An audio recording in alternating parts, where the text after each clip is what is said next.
you've been here before, welcome back. If you haven't been here before, hello, my name is Tats. I'm a 24/7 crime junkie. I'm also full-time employed as a paralegal. I hold a degree in criminology, a master's degree in legal studies, and I do teach law at the university level. I am not, nor will I ever be, an attorney. So anything I say on my content, my comments, my lives is my opinion only. Tonight is for entertainment and educational purposes only. If you need the services of an attorney, please seek one out in your area. I cannot give you legal advice, nor will I ever try to give you legal advice. So please don't take anything I say as legal advice.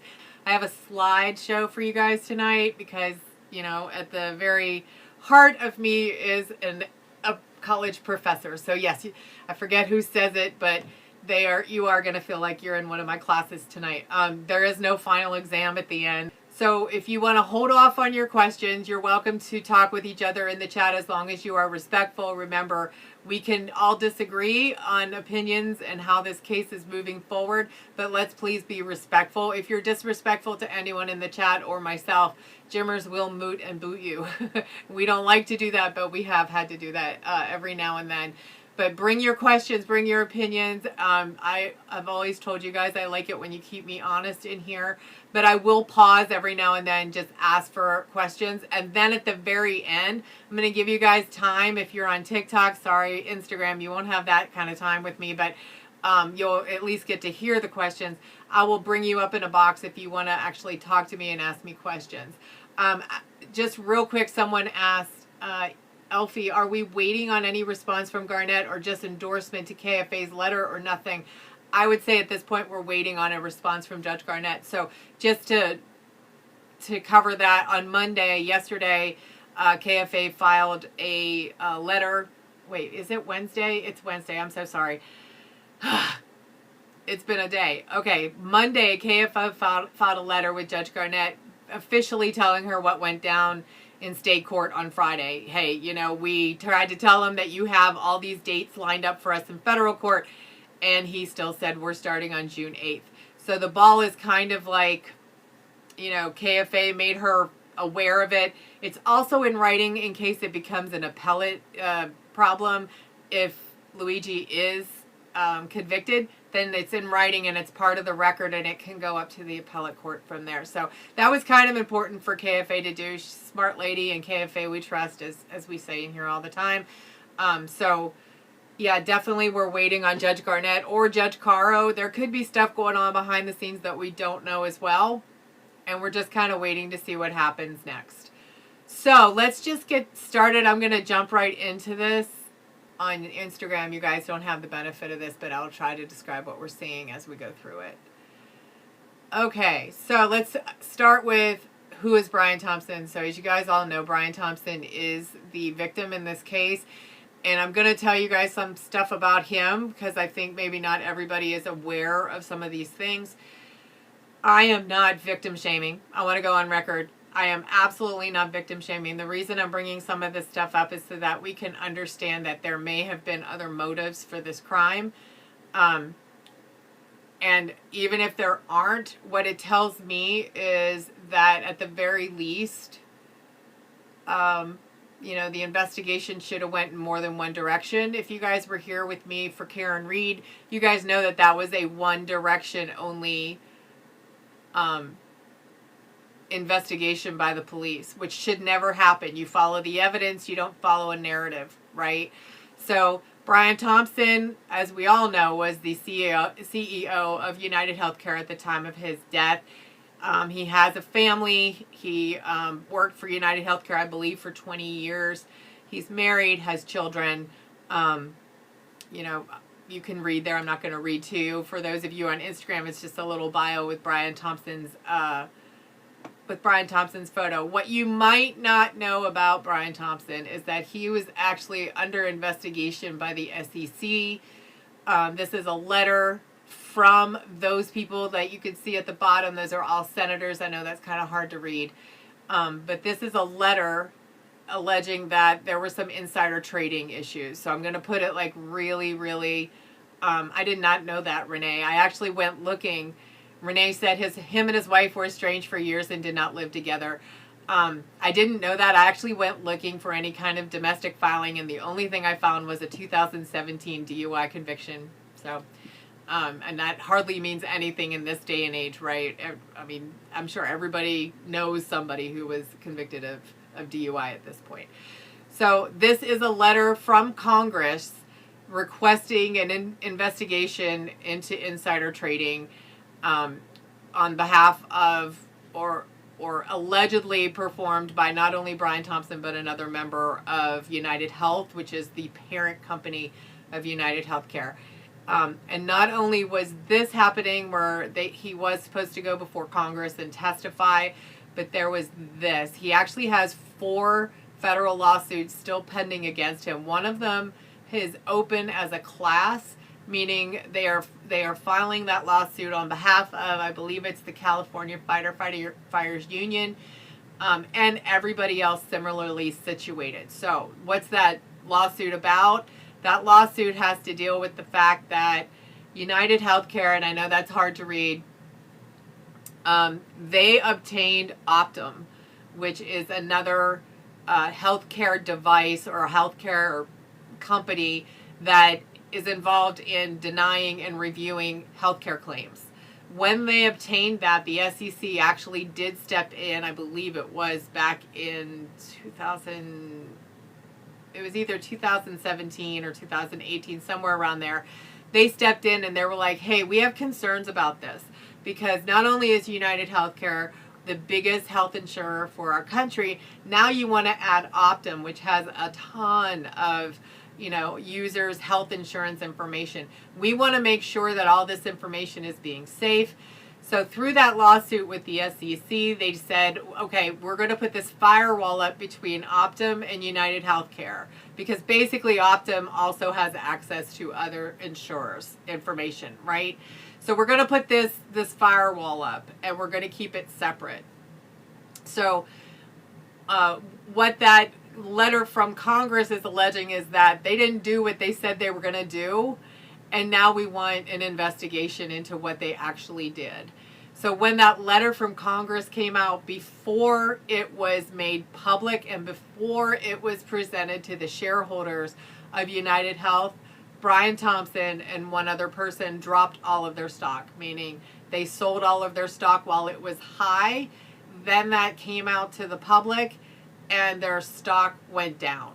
And that in turn made all of the investors lose money while Brian Thompson allegedly gained or remained in his position. It was something like $100 million worth of stock. Or I'm sorry, I think it might have been $10 million worth of stock. It wasn't like they dropped 50 shares and made $10,000. It was a considerable amount of money. And at the same time, the rest of the shareholders, some of whom are these retirement portfolios, right? They're losing their money. So there we've got people who are counting on this for their retirement losing money, and at the same time the CEO is allegedly using insider information to maintain his portfolio and maintain his cash flow. So that was going on in May of 2024. So then we get to December of 2024, and Brian Thompson is attending that conference in Manhattan of CEOs of healthcare companies. And I'm just putting this out there because, again, another possible motive for wanting ill to come to this man, right? So it wasn't just, thank you, Sidra, I appreciate that. I just happened to look up and see your comment. So it wasn't just somebody who had an axe to grind with healthcare system as we know it, which is frustrating, and we all talk about that in here all the time. These are people losing money. These are people losing their retirement funds. And like I said, this is not the only complaint. When I went looking in the docket, in the federal docket, there are currently 4 outstanding complaints filed against United Healthcare that name Brian Thompson as a specific defendant. All right, so let's move on to who is Luigi, right? Luigi Mangione was born in Maryland. He's a computer science graduate and a former data engineer.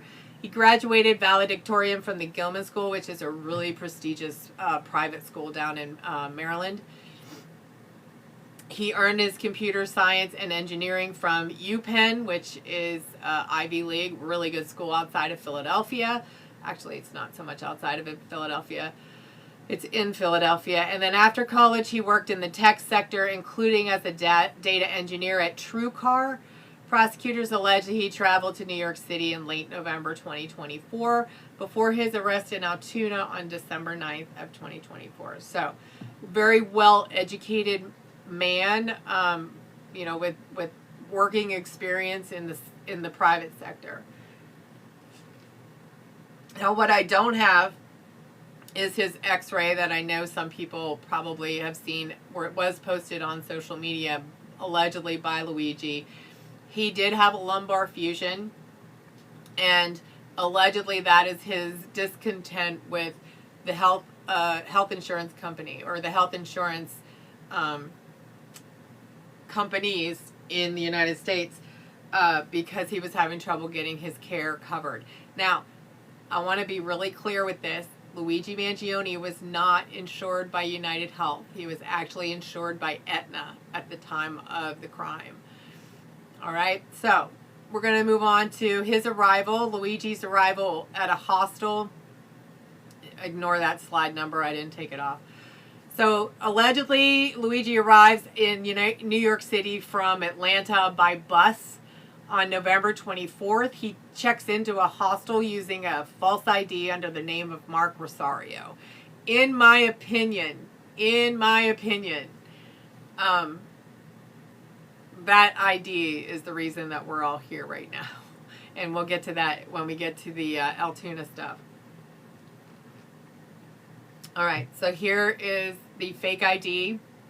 It's a New Jersey driver's license. You can see Mark Rosario is the name. And again, a lot of people have pointed out Mark Rosario, Mario versus Luigi. I don't know if there's any truth to that, but this is also the ID that he presented in Altoona at the time he was arrested, and we'll get to that in just a minute. All right, so this screenshot is actually taken from the allegations that the New York City police, NYPD made in their affidavit. Thank you. Who sent that? Polly, thank you so much. I just happened to look up and see that. I appreciate that gift. So they're alleging that he left the hostel on the date of the crime at 5:34 a.m. And this is the affidavit of probable cause that was filed. It says, I'm informed by a Detective Oscar Diaz that he was present for the autopsy of Brian Thompson, and that the crime of Brian Thompson was determined to be a gunshot wound to the torso. The defendant is a person shooting and killing Brian Thompson in the above described surveillance footage based upon evidence collected during the investigation, including but not limited to surveillance footage that I have reviewed, not me, the person writing this, at a New York hostel on Amsterdam Avenue, which depicts the same man wearing the same clothing leaving the hostel on December 4th, 2024 at 5:34 a.m. So remember that time, because I'm going to ask you, we're going to watch a video next.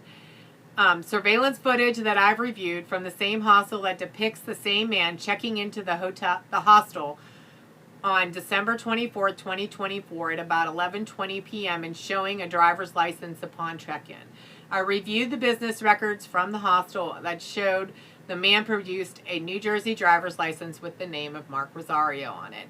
So again, what this is telling us is this is all the surveillance that they have, right? We've talked about this before. They probably have surveillance from the time he woke up that morning. I'm not going to say what I usually say because I don't know what the rules are over on Instagram. So woke up from the time, they probably have him on surveillance from the time he woke up.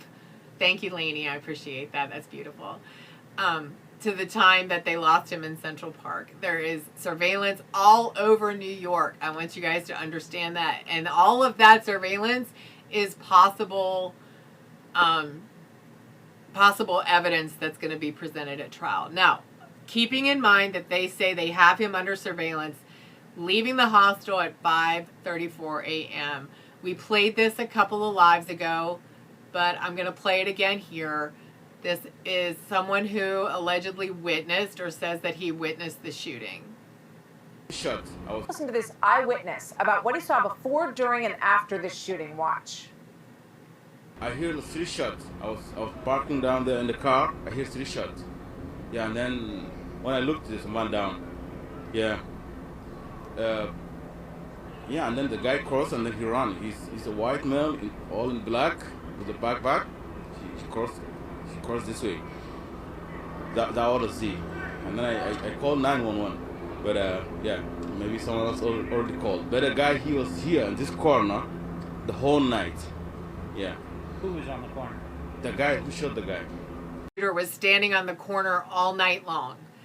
And we have seen that video of the shooter standing across the street at a building. And then when he sees Brian Thompson leave the hotel, he crosses the street, comes between two cars, and we're going to see that in just a minute. He comes out and shoots Brian Thompson.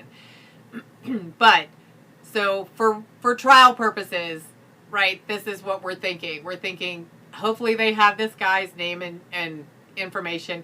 Hopefully they have his 911 call, right, and they've turned that over to the defense as possible exculpatory information. And they have him testifying, hopefully live at trial. I don't know his name. Again, when I went looking for witness information, this is what popped up. Instagram, I'm sorry that I can't play it simultaneously on both, but what we're watching is a video from Fox News of a man who says he witnessed the shooting and that the shooter was standing outside all night on the corner. And the charging documents for Luigi Mangione say that he left the hostel at 5:34 a.m. according to surveillance. So, you can't be in two places at once. I'm not saying that the witness is correct. I'm not saying that that's something that you definitely want to point out to the jury. At the end of the day, it's going to end up being a credibility issue with the jury, and cameras don't lie. So we'll get into whether or not it's Luigi on camera, because I know a lot of people here in TikTok don't believe that it's the same person on a lot of these photos. And I understand exactly what you're saying. When we get to where the posture is of the cases, we're going to talk about expert witnesses that are going to have to come in. There is going to be a ton of experts in this case, from data to facial recognition to fingerprint analysis and things like that. All right. So here we are. For Instagram, I'm showing a still photo of the shooter at the time that Brian Thompson is in front of him on the sidewalk. So again, this is from the charging document on or about December 4th, 2024 at about 6:44 a.m. So this is like an hour after the person on surveillance leaves the hostel. Outside of 1335 Avenue of the Americas of the county and state of New York, that they are putting in there for jurisdictional purposes. For Instagram purposes, I am offline. Am I back? Can someone tell me if I'm back? I'm so sorry that Verizon is doing that to us tonight. Just give me the thumbs up if I'm back before I start again. We'll move on again. Thank you, Vico. Appreciate that. All right, let's start over. On or about December 4th, 2024, at about 6:44 a.m., outside 1355 Avenue of the Americas in the county and state of New York, the defendant with the intent to cause... Thank you, Gislaine. I appreciate that. The defendant with intent to cause... I just lost where I was. Sorry. The death of another person caused the death of such person. The defendant possessed a loaded firearm with the intent to use it unlawfully against another person. The defendant possessed a loaded firearm outside of his home and place of business. The defendant uttered and possessed a forged instrument, a kind specified in 170.1 of the penal law, and particularized below, with knowledge that the instrument was forged and with intent to defraud, deceive, and injure another. The defendant possessed a firearm silencer. And again, I'm reading from the charging document and showing stills of the shooter behind Brian Thompson right before he was shot. Then the shooter fled on a bicycle. These are stills from, again, surveillance cameras. This one on the bottom, I just want to point out, you can see, let me go back up here. You can see how dark it is. This is 6:44 a.m. December 4th. You know, our days are getting shorter, they're not getting longer. It's definitely still nighttime in Manhattan. The sun, I think somebody looked up for me and it said the sun came up around 7:04 a.m. But I want to point that out because this bottom photo of him on the bicycle, or allegedly hit the shooter on the bicycle, one, I can't see a gray backpack. And again, this is a really bad grainy photo. But two, it's also very light at that time, and there's no timestamps on these. But further illustrative of the fact that no doubt that the NYPD has multiple surveillance cameras, if not thousands of hours of surveillance that they needed to go through in order to find all of these. All right. Then we have the infamous taxi photo. So at some point, they're alleging that this is Luigi, but I'm just going to call it the shooter. At some point, the shooter allegedly entered a taxi cab, and this photo was taken of him when he got into the taxi cab and looked basically right into the camera, and allowed the camera to take a photo. If you've never been to Manhattan, this is not unusual for a Manhattan cab. I actually was just in Manhattan with my daughter sightseeing last month. We took several cabs, right? This is basically how they're set up. They're kind of squat and long, 3 people in the back. One person can fit, obviously, in the passenger seat. But there is that sliding glass between, and that is usually open so that you can talk to the driver. However, New York cab drivers now, you can order them on the Uber app, which was new to me when I was there. But you know, you have the choice to pick an Uber or you could pick a New York cab. So it is possible that could close. You just get in the cab number that is on your Uber app, and the Uber takes you wherever it is that you said that you wanted to go. This is allegedly another photo of the shooter outside of a cab. I don't know if it's the same cab or if it's a different cab. But, you know, I'm just putting it out there. This is what they have. All right, let's talk about this a little bit because this talks about where they found him on CCTV and on surveillance camera. And I know that's a little bit difficult. Oh, maybe you guys can read that. So cameras caught him inside a Starbucks on the morning of the shooting. We have all seen that Starbucks photo with the gray backpack on. Suspect was also seen on an e-bike heading north towards Central Park. His face was seen in the lobby of a hospital. Now, this is not the day of the shooting. This is when, I believe, when he checked in, when he took his mask down. And then footage showed him firing the shots outside the Hilton Hotel, which we just saw that. So you can see that they have him tracked, right? And the reason I'm putting all this out there is you can see how much evidence is going to be presented at this trial, right? And we're going to get to that when we get to the current posture of the trial. All right, they also have, pay attention, right? Here's the evidence that they're saying that they already have. Fingerprints matched to a water bottle and a wrapper, which I have heard both a candy bar and a protein bar. That middle image is the shooting as we saw him on, you know, the video of him shooting. It's just a still from that with that backpack. And then a fingerprint matched to a cell phone that they say they recovered. Now, how do we know that the cell phone was for the shooter? Again, through the surveillance, right? So if he threw that cell phone, or if he lost that cell phone, if that cell phone fell out of his pocket or something while he was fleeing or at the time of the shooting, there is a video of him the shooter allegedly on a cell phone before the shooting. Cousin Jody, thank you for sharing this out. Tommy, it's nice to see you. So the fingerprint on this cell phone that they tracked back through surveillance to pick up. Same with that water bottle and food wrapper. They're not just going to go through different garbage cans, right? I mean, I guess they could.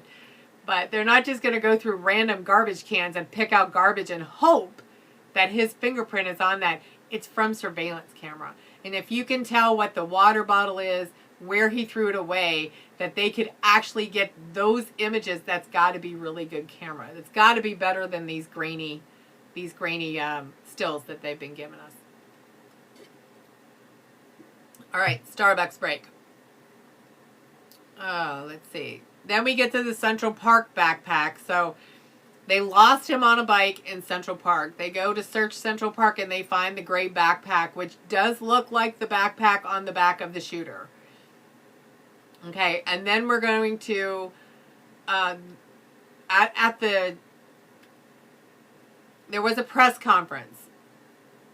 And at the press conference, they said they were looking for the e-bike and that the e-bike has a GPS component to it and that they were working with the manufacturer or the company who leases the e-bikes to the city to try to find that e-bike. We have not heard officially that they have found that e-bike because there is a non-dissemination order, right? So we don't know what we don't know. You're going to hear me say that a lot on Instagram. I say that a lot in TikTok. They're probably rolling their eyes over here because I say we don't know what we don't know. Because of that non-dissemination order, we don't know everything that the NYPD has. Most of what we've seen has come from Altoona, and that is probably 10% of what evidence has been collected here. All right. So the next thing we're going to go through is the December 9th arrest. But before I do that, I'm going to pause if anybody has any questions.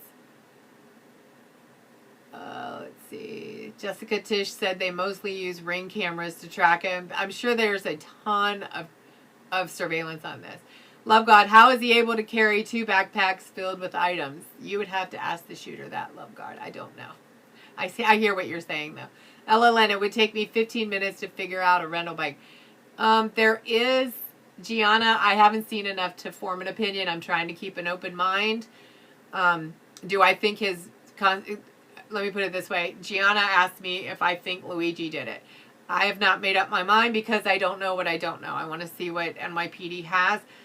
But I will say this. It is my opinion that Luigi Mangioni's constitutional rights were violated in Altoona. So I will go on record and say that. Beth, is there a picture of the shooter going to the bicycle and getting on it? Not that I know of, not that I've seen, but I'm sure that they have video of it. NYC Free LNM, can they bring more evidence discovery to court without letting the defense know in advance? Absolutely not. That's a Brady violation. So there is a Brady notice filed in this case. What that means is the state has to turn everything over, or the United States, the AUSA and the ADA, has to turn everything over to the defense in a timely manner. And there is a challenge that that KFA filed in the federal court. So the AUSA filed what's called a COC, a Certificate of Compliance, with that Brady order saying that he has turned everything over that he has to the defense. And KFA actually filed a challenge to that in the federal case saying, look, he filed this COC. But then even after he filed the COC, he's still giving me documentation. He gave me body cam footage after he filed that COC that he had for months and just turned it over to me. So she filed a challenge to that saying, have you turned everything over or haven't you turned anything over or everything over? And as far as I know, Judge Garnett has not addressed that issue of yet, but that's a good question. Has the state given everything? Last I remember, they were playing games with holding evidence. Love Life, I think I just commented on that, but if I didn't, let me know. Do we know what time the person at the hostel left or checked out? 5:34 a.m. is what they're saying, according to the charging documents. Let's see. Release my boyfriend now. Thank you, Arthur. I appreciate that. Love God, do we know what time the person at the hotel left? Oh, are you talking about Brian Thompson? So Brian Thompson was attending the conference at the Hilton, but he was staying at a hotel across the street. And it's my understanding from, I believe, no, it wouldn't have been the suppression hearing. So probably would have been the presser that they did, is that he walked out of that hotel and crossed the street to go to the Hilton immediately before the shooting. So it wasn't like he was hanging out or anything like that. The conference that day was beginning at 8 a.m., but he was one of the organizers of it, so he was going early to set up. Wonder if the hostel has video of guests bringing in their personal property backpack. Good point, LLN. And there was talk that they interviewed people at the hostel who were staying there at the same time as Luigi was. And I'm sure that those people are going to be on the witness list as well. Red Gypsy, can a silencer like what was used be 3D printed like the gun itself was? That seems very sophisticated. As far as I know, and you guys in TikTok world, I'm going to just admit this into evidence over here on Instagram. I'm very unfamiliar with firearms, but from what I'm told, yes, both of those things can be 3D printed. And the reason that the gun jammed, remember I put that video out, we talked about that here on live. The reason the gun jammed was because there wasn't a Nielsen device, I guess, added to the, or the gun couldn't have, okay, my firearms people in here help me out on this. The firearm did not have a Nielsen device, and it had a suppressor, and those two things made it so that those jams were actually planned or expected, because there was nothing to automatically expel the casings. Do we know what LM Saban, Love God, can you say that another way? Not to be all Judge Bev on you, but can you say that another way? Luigi Nation, there's a video of the cops with the duffel bag when he got arrested.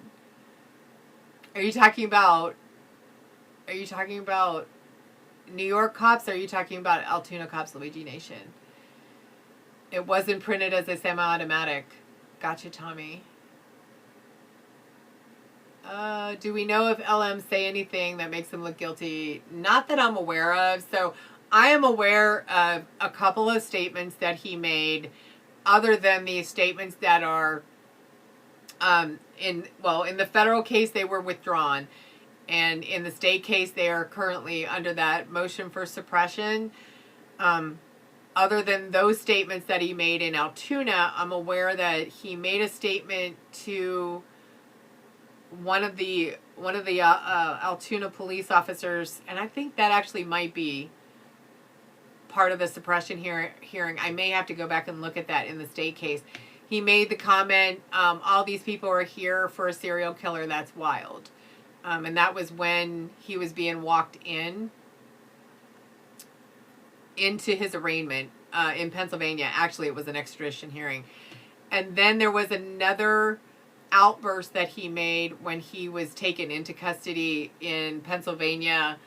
And I don't remember exactly what that was, but it had something to do with you're missing the point, or you're reporting on the wrong thing, things like that. Luigi Nation, I think you might know. So they have a duffel bag on him at Altoona? Where did that come from? Someone asked a good question. Why did the shooter allegedly drop his phone near the Hilton? Good question, Kapow. You'd have to ask the shooter. I don't know. I don't know if it was on purpose or accidentally, or where the cell phone was even found. That was part of suppression in December. Thank you, Gingerian. This case is so corrupt. There's a lot of problems that I see with this case. But who was he referring to? Love God, in my opinion, he wasn't referring to himself in that comment about everyone's here for a serial killer. I don't think he was referring to himself. Wasn't there a bag in his backpack? There was a waterproof bag that has also been referred to as a Faraday bag in his backpack. Yeah, I do believe that he was referring to Brian Thompson at the time. All right, the duffel bag is from the NYPD when they went to... Oh, gotcha, Ginger Ann. Okay, that makes more sense. All right. Any other questions? Lynn, do you have any questions, since you're holding down the fort over there on Instagram? Looked like he was sliding, not a jam. They found the backpack. Yeah, they found two backpacks. They found this one in the Central Park, and then I'm going to show you a picture of the one they took off of him in Altoona. Do they have any camera of the park day before? That I don't know. Again, we don't know what NYPD has. I know you guys think I was going to say it again, but we don't know what the NYPD has because of that non-dissemination order, right? So we aren't going to know everything. Wow, Jennifer Lopez. Hello, nice to see you. Thank you for that follow. Yeah, Sidra, the phone. Now, he did have a phone. Luigi had a phone on him in Altoona, and that phone did not have a SIM card in it. So, one question, will you marry me? Depends on how big the rock is, Arthur. Thank you, Jennifer. I appreciate that. Judge Caro is siding with the prosecution. I am tending to leave. I used to think, no, he's down the middle. You know, he threw out the terrorism charges after Friday. I don't think there's any way that backpack's getting thrown out. But that's just my opinion. It's nice to see you too, Jennifer. What's a non-dissemination order? A non-dissemination order means that nothing can be disclosed to the public. Now, that being said, I'm sure you're kind of confused because after that suppression hearing, they did release some things to the public, very select photos of the evidence and very select pieces of body cam footage. And what I would caution you with that stuff, and I am in no way trying to sway you one way or the other, but those were selected. Those were selected to be released to the public. Not everything has been released to the public. Do we know what time Luigi Mangione was checked in the hospital? Are you talking about the hostel of God? It was 11:20 the night of November 24th. I think it's a pissing This is Lynn on Instagram. I think it's a pissing contest between state and fed on the trial dates. 100% agree. 100% agree. Whoever blinks first loses. But we're going to get to where these cases stand at the end of this. Hey, Lana Lee, nice to see you. All right, you guys, I'm going to move on, and don't worry, I'm going to have more time for your questions, okay? All right, we're going to move on to the December 9th arrest. So what I'm going to play for you now is that body-worn camera footage.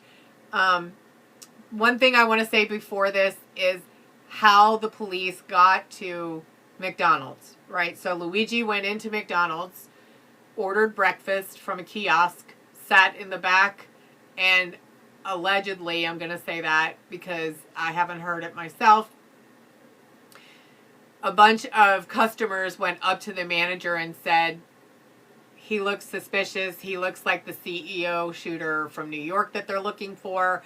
We can recognize him from his eyebrows. Now, you're going to see in this video, and I'm sorry, on Instagram you guys aren't going to see this, but you're going to see in this video that his hat is down to the bridge of his nose, and he's wearing a mask when they first walk up on him.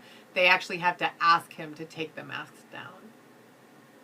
Has just been released. In it, you can see two officers. They enter the McDonald's. They walk over to Mangione, ask him to pull down his mask. They then ask him to identify himself.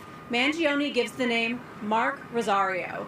The police officers run that ID, which ultimately comes back as fake. They get Mangione's real identity, end up arresting him. Now Mangione has spent the last couple weeks in court where his team is trying to fight evidence that was collected that day from coming in and statements. On the stand today was Officer Stephen Fox. He was one of the officers who reported to the McDonald's that day. He is also someone who searched Mangione's backpack. Items found in that backpack are key to the prosecution's case. A gun, a notebook with writings in it. It is very important for them to get that in. The defense wants that evidence out. We have been learning all of the details about how it was collected, the disputes over whether or not they needed a warrant. That officer also accompanied Mangione to his arraignment. He said that Mangione commented to him while looking at the media crowd outside, "All these people here for a mass murderer? Wild." This will be continuing at the end of the week. Mangione will be back in court on Thursday. Okay, so now I know, because I was looking at this like, why didn't I put I have a clean body cam footage video, but I wanted that in there because of the statement. So that is how they came to find, excuse me. Welcome to my lives, Lynn. I always sneeze at them at least once a night. So that's how they came to find him in Altoona. People came up from sitting or eating in McDonald's and said, he looks suspicious. They call the APD. The APD comes in. Lynn, Lynn asked, was he calling Thompson the mass murderer? That wasn't clear, but in my opinion, yes. I don't think he was calling himself a mass murderer because he's only alleged to have shot one person. So, okay, so that's how we get to McDonald's, right? This is a picture of Luigi when they first walk up on him. You can see his hat's kind of down over his eyebrows and the mask is on. He's sitting in the corner on his MacBook. There's food on the table with I think it's a CVS plastic bag. The officers come in, immediately surround him. He's in a corner, so he's got walls on two sides of him, one officer in front of him, and two officers to his right. You can see there the backpack is already on the table across the room. Here, okay, so these are out of order. Sorry about that. So this is, he's in handcuffs. The mask is off of him. The hat is off of him. And you can see that officer back there with the red hair. That's Officer Wasser. And I believe that is Officer Fry with her. That I could be wrong on the ID of that other officer. And they are already going through his backpack. But you can see Officer Wasser's blue gloves in that photo. And again, this is the ID that they presented. So the police officers walk up to him. They say, hey, people think you're suspicious. He says, I'm sorry. I'm just here to use the Wi-Fi. If they would have asked me, I would have just stepped outside. They say, do you have ID on you? He says, yes. He takes this ID out and hands it to the officers. So in my opinion, if he would have ID'd himself as his actual person, as his actual name, we would be in a much different case right now. But this, using the same ID that he did at the hostel, you know, you're making connections there. So they run this ID. Officer Detweiler is the first officer to arrive. They run this ID. The ID comes back to nothing, is what Detweiler testified to. And they come back and they ask him, did you give us a false ID? Did you give us the wrong name? He actually does give them his name as Luigi Mangione. And I don't know if they spelled it incorrectly, but at first, that name did not come back either. And there is, you know, Officer Detweiler said to him, if you're giving us another false name, you know, you're just digging yourself a hole. And Luigi actually said, no, that's my name. Maybe you're spelling it incorrectly. And then it actually did go through. So basically what they're doing is they're like calling it in from their radio. So there's part of the body cam footage where you actually hear Detweiler saying, hey, you know, out in New Jersey, and he gives the driver's license number and calls it in. They are putting it in their computer, and they're looking for a photo, they're looking for a match, they're looking for any outstanding warrants. They're just looking to identify him, right? So when he calls in the name Luigi Mangione, it's quite possible that either he misspelled it or the person on the other end misspelled it, and it wasn't just Luigi's error, right? But obviously this is a false ID. Here's some other stuff that they released that they took from him. We've got a picture of that journal, which as you can see is just a journal, not a manifesto. Those two pictures on the right are written notes that were taken. Let me see. I think we read these the other night. They have basically a very rough map of Ohio and Indiana with St. Louis there on the left. That's the note on the bottom. There is, kind of a to-do list, right? Pluck your eyebrows, get different sneakers, move only at night because FBI is less active in the evening times. Different things like that. And then there is the journal there on the left, which the Altoona cops have named the manifesto, and that came directly from them entering it in their evidence log. Is that, as you can see, there's nothing on there that says this is the manifesto of Luigi Mangione.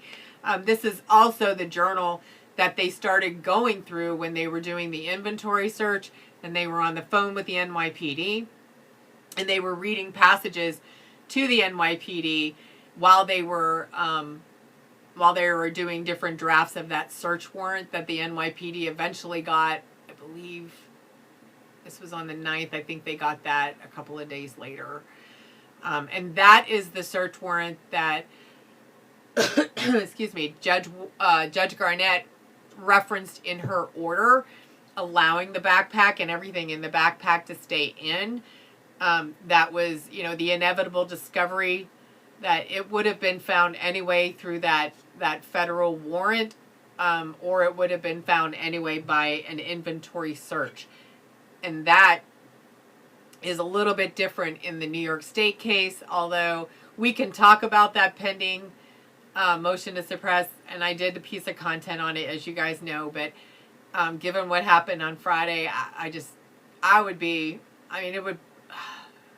be shocked if Judge Caro threw that backpack out. Let's put it that way.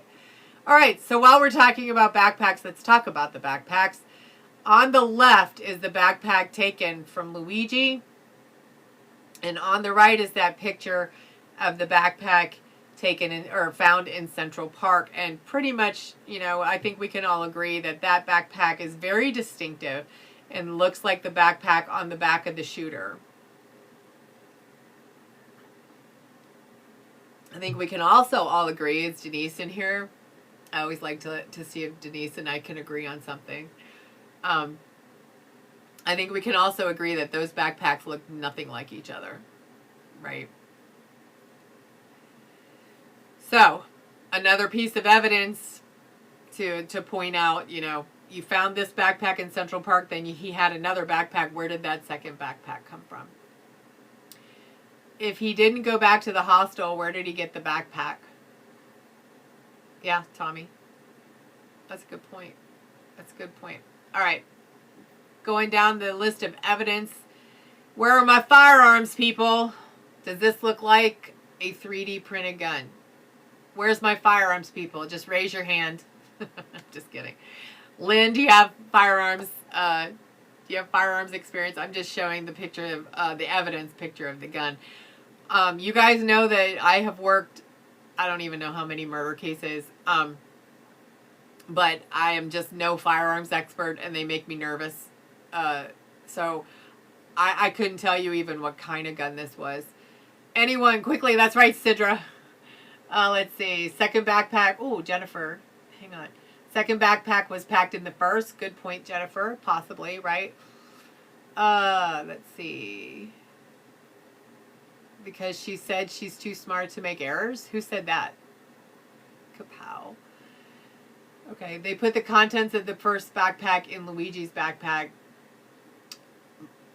Polly, you think that looks like the gun? Is there anyone in here that, like, Tommy, are you still in here?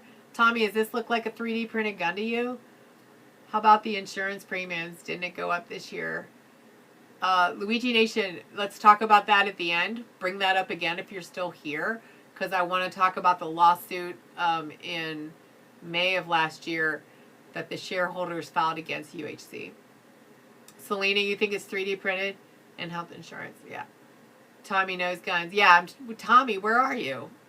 Oh, he probably left. Oh, no, there he is. How do you 3D print a safety? I don't know. Tell us, Tommy. That's true. There is a safety on there. I at least know that.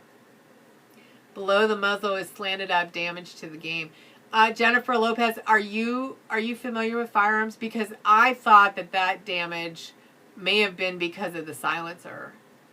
Looks like a Walther 9mm. Thank you, Roger. No clue. Your guess is yes. Just a little, yeah. I would think, and again, not a firearms expert, she was so stuck on the notebook, I'm really surprised she allowed it. Yeah, I agree with that, Lynn. Again, I have no firearms experience, right? But I would think if something is 3D printed, it wouldn't have the detail on it. Am I wrong?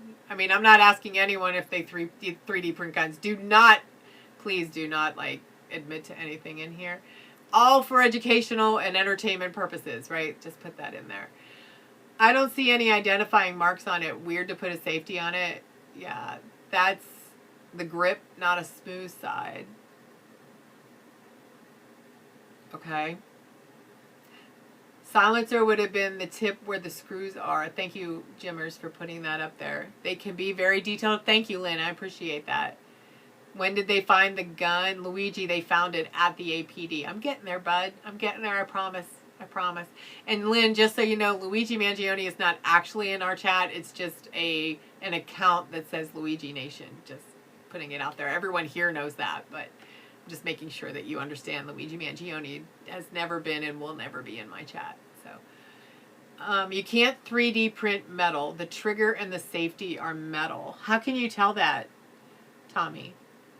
And see, my opinion is a little bit like, and maybe it's just too much common sense, I don't know, but a little bit like what Jennifer Lopez said. No, he's not here, Julie, I'm sorry.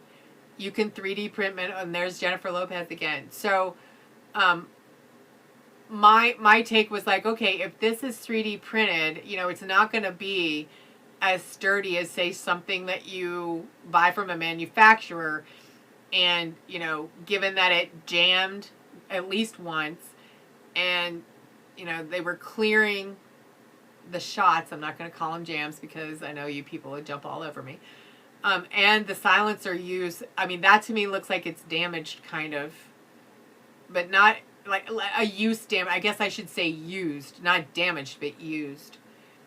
You'd be surprised. I probably would be. Julie, I'm sorry. I didn't mean to disappoint you. It's plastic. It can melt and deform. The safety is the trigger. It looks wrong. That's... All right. We're going to have a whole night on firearms. And I'm going to have Brian and Jeff come in. Because as we know, they know firearms.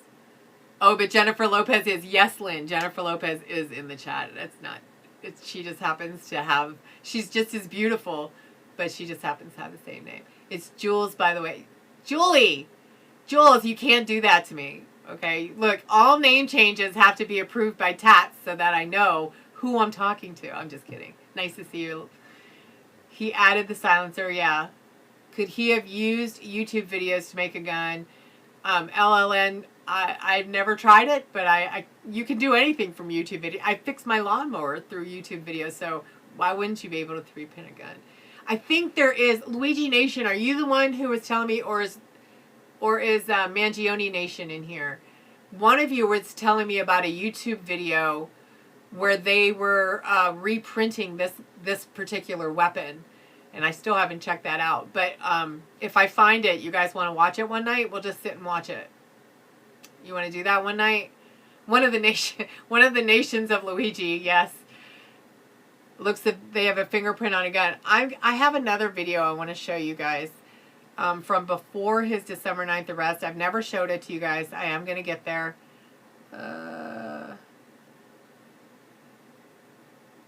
Looks like that got deleted out of here, but I'll pull it up. I have another video I want to show you, and the first thing I thought was, well, there's his fingerprints. All right, so here's what else was found in there. We've got some Visa cards, a Maryland ID, and his passport. This is one of the writings. Now, I am not able to read this, but the reason I wanted to show it, this is 2 pages of the journal.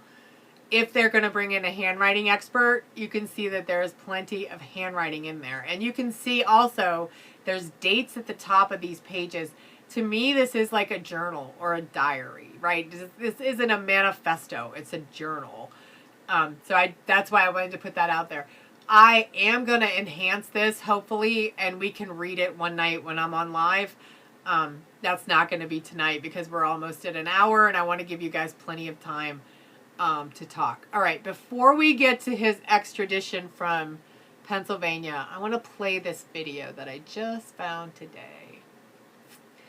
Please tell me that it's saved, because I thought I had it in this slide deck.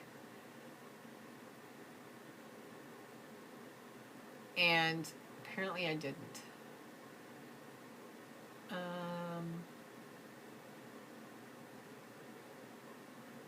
Hold, please. Is Sexy Twerker in here? Sexy Twerker, are you here? Usually I say while I'm pausing to discuss Sexy Twerker's name. All right, you guys. So this I had never seen before today. This is Luigi going to the motel prior to going to McDonald's. So these are surveillance videos of the hotel that he tried to get a room at. I just found this today because I'm a little slow on the uptake. You guys know that I usually just pull dockets, right? Like, this is all brand new for me. No, Dragon Wigs, not Bad Bunny, but if Bad Bunny were in here, you know. Yeah, Luigi Nation, there was a comment on this that said if I could go back in time and tell him do not go in there. Okay. Just Lynn, if you want to drop me a DM on Instagram, I will answer Instagram DMs. Just to remind you guys on TikTok, I don't answer TikTok DMs. Drop me your email address, or there's a link in my bio that you can send me like a question or a case to Tats. Drop me your email, and I'll email this to you. Okay. You guys watching this? Luigi Revolution is here. Oh, and thank you for the follow. Appreciate you. Oh, hey, Mike. Nice to see you. All right, so here he is trying to check in. You guys are going to see what I saw in just a minute. You're welcome, Lynn. Who's going to see it first? Who's going to see it first? Oh, is that where it is, Love God? Yes, send it to the link in my bio. The question or case to Tats. Who's going to see it first? Sorry, Lynn. There it is. There it is. What do you guys see right there? What do you see? Cynthia got it? No, Luigi, I can't tell it's him. But what did he just do? Fingerprints. He just touched not only the hand sanitizer, but then he put his fingers down on that. He just put his fingers down on the, yep, he put his hand all over that counter. Yep, yep. Yeah, I'll send it to you, Lynn. I'll send it to you. That was look, there he is again touching it. Now, you guys know I'm the neutral party, right? But I've sat in rooms with serial killers. I've interviewed them.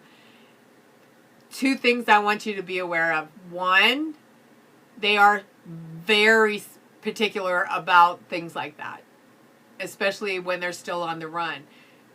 That said, too, one thing that they've all told me is there's a time when you get so comfortable that you become sloppy. So this could go either way, right?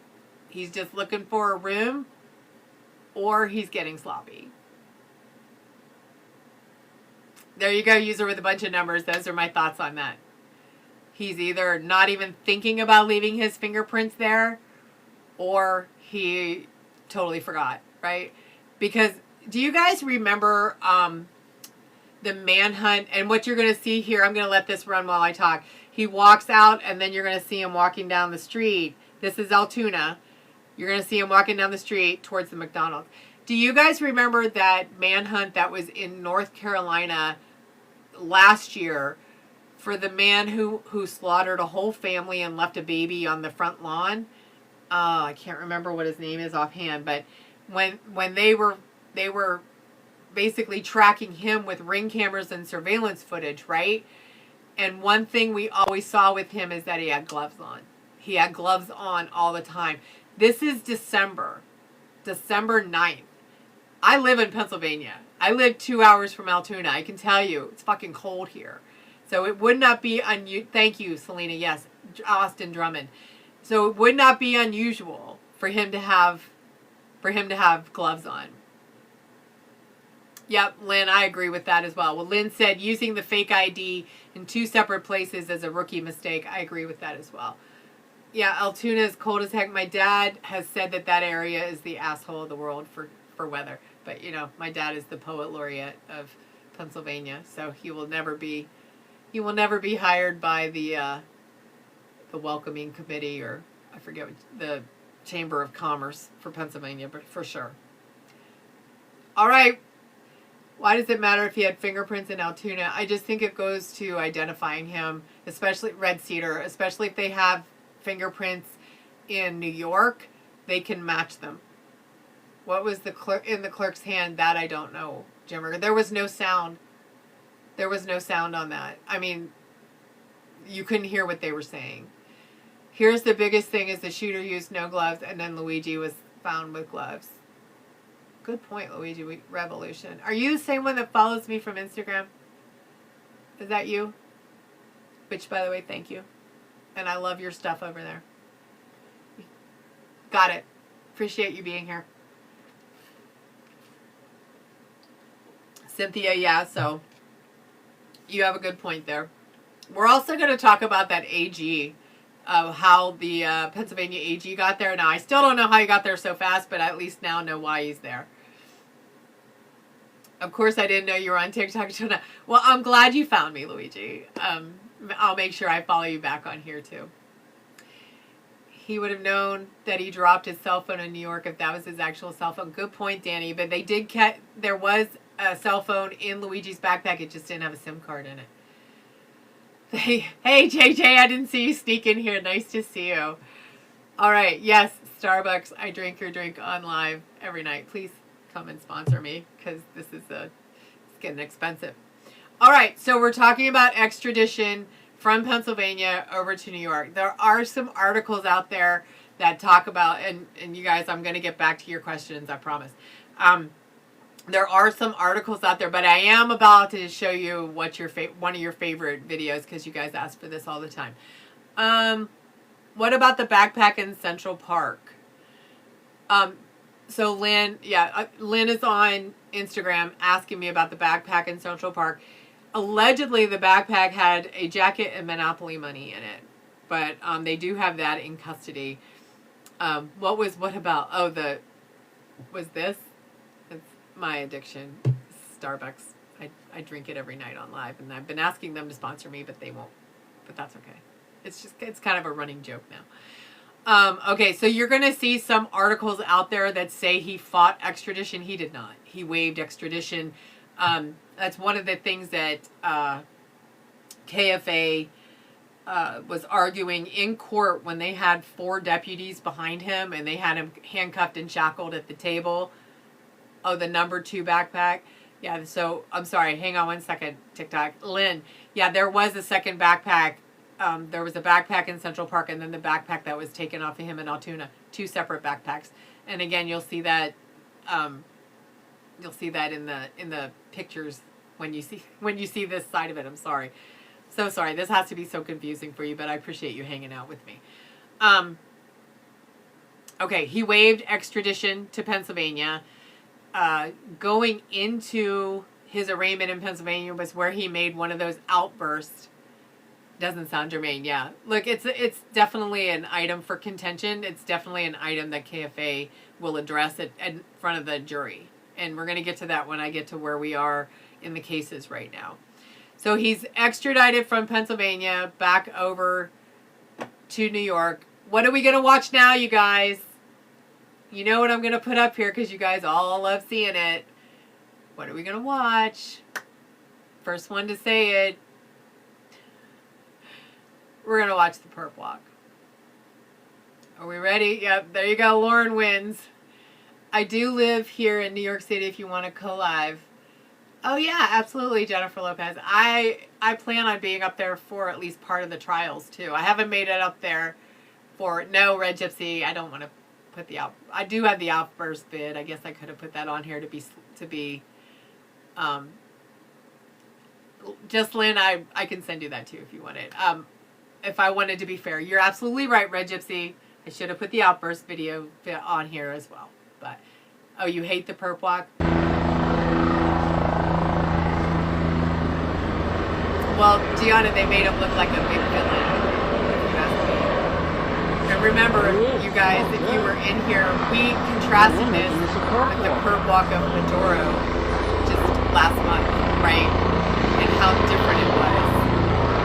Yeah, Kapow, you got a good point there. Not even school shooters did this.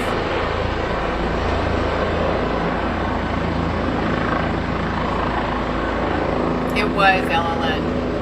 It was. Oh, sorry, Alicia. You can look away. It's not a music video, Gianna. No. Hey, Jason. How are you feeling? Why'd you do it? If it wasn't the CEO, you wouldn't even be... Oh, Jason, I'm going to address that in just a second. That's a good point. That's a good point. Look at how many law enforcement are there. And not only that, look at how many politicians are there. This part pisses me off. I'm not even going to lie. This part pisses me off.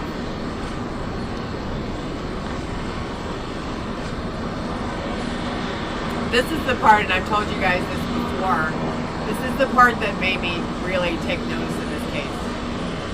Before I was just following it anecdotally, and this was like, there's something going on. This is ridiculous. Bonnie Ray, he is in shackles, so they have to walk that slow. Good point, Tommy. Politicians are shareholders, yeah. He's so guilty. Why the need for this absurd showmanship? Yep.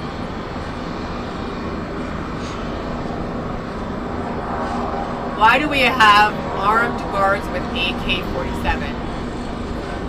Right? And if he's so dangerous, why do they have somebody with a camera right there? I agree, Selena. They made Luigi look young and small. They looked foolish. Totally agree, Lynn. Totally agree. Somebody on this side. All right, that goes on for a while. That's actually a clean photo or a clean vid. And the mayor right there behind him. Oh, kapow. Yeah, first I want to address Jason's comment. Let me go back up here. Jason said, if he wasn't the CEO, he wouldn't even be on the news. Do you guys know how many murders there were in 2024 in Manhattan? You know how many murders there were? There were 377 murders in Manhattan. Yeah, me too, Lynn. There were 377 murders in Manhattan. How many of them do you know about? How many of them do you know about? And how many of them also have families? Right? We know about one. We know about Luigi.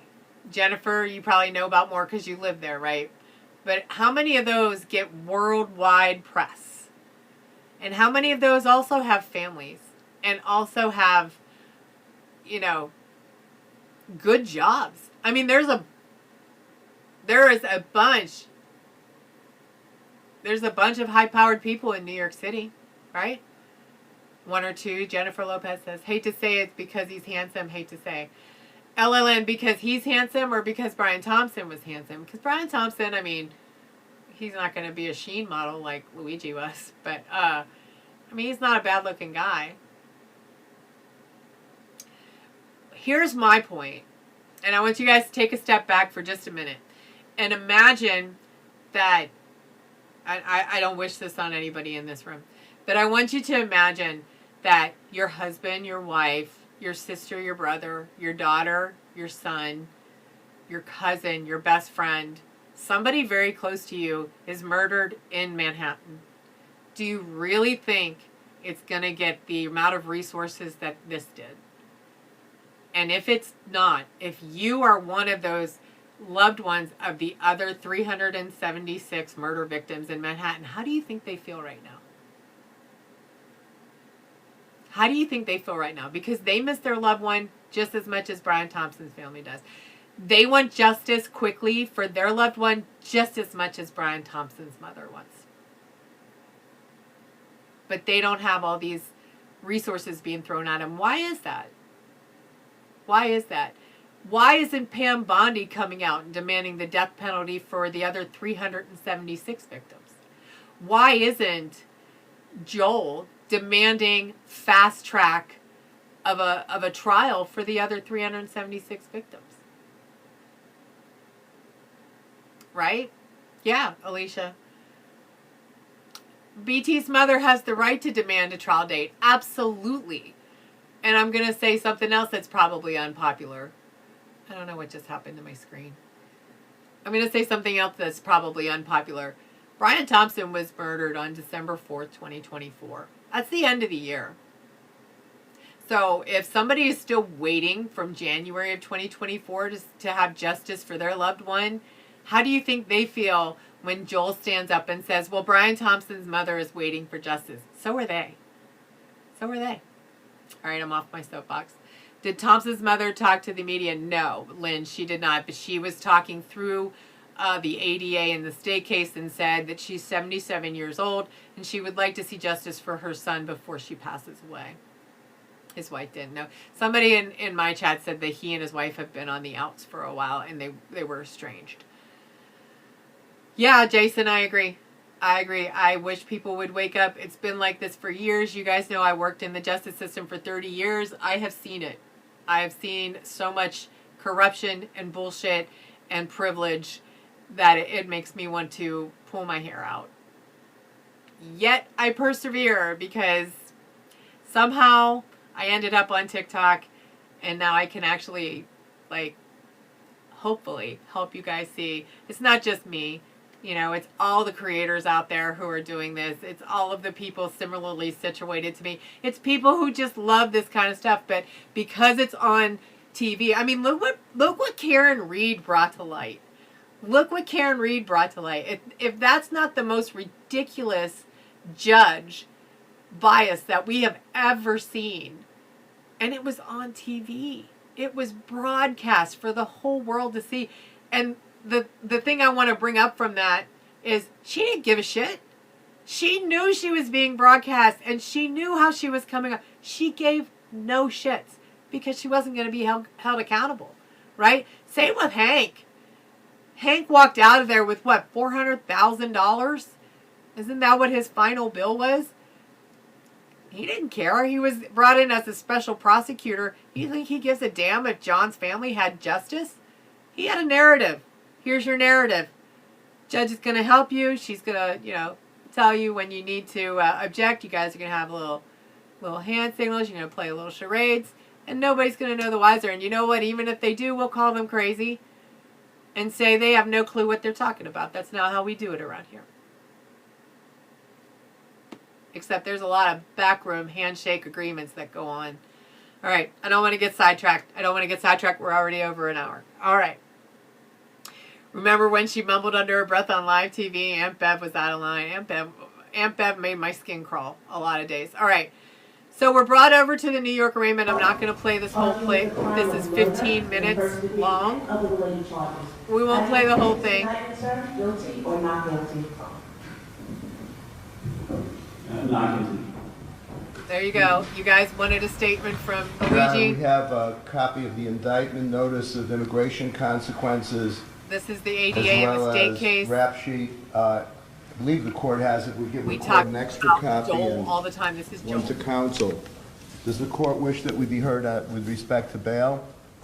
Well, what is the situation? Agreed. The federal authorities, they have a security order on these attacks. As we understand that we have primary jurisdiction, and we have been informed by the U.S. Attorney that they intend on allowing us to try our case first. So with respect to whatever goes on there, as the party with primary jurisdiction, the trial and the sentencing will take place here prior to anything that takes place in the federal system.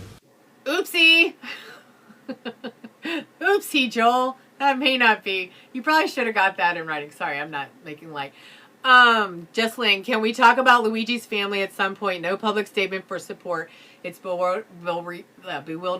They did put out a statement, Lynn, right after he was arrested, saying that they were, grieving, disappointed, all of that kind of thing, but that he'd been kind of estranged from them, I think. And it's not unusual for the family not to say anything. And I get a question a lot. Has his family been in the courtroom? I don't know. Will they be there for trial? I'd be surprised if at least somebody wasn't there for him for trial. But remember, we haven't gone to trial yet. These are all just pre-trial hearings. But that's a good question. Do you guys want to watch any more of this? She does for, I think, Jason, who said that he has 4 armed deputies behind him. Now,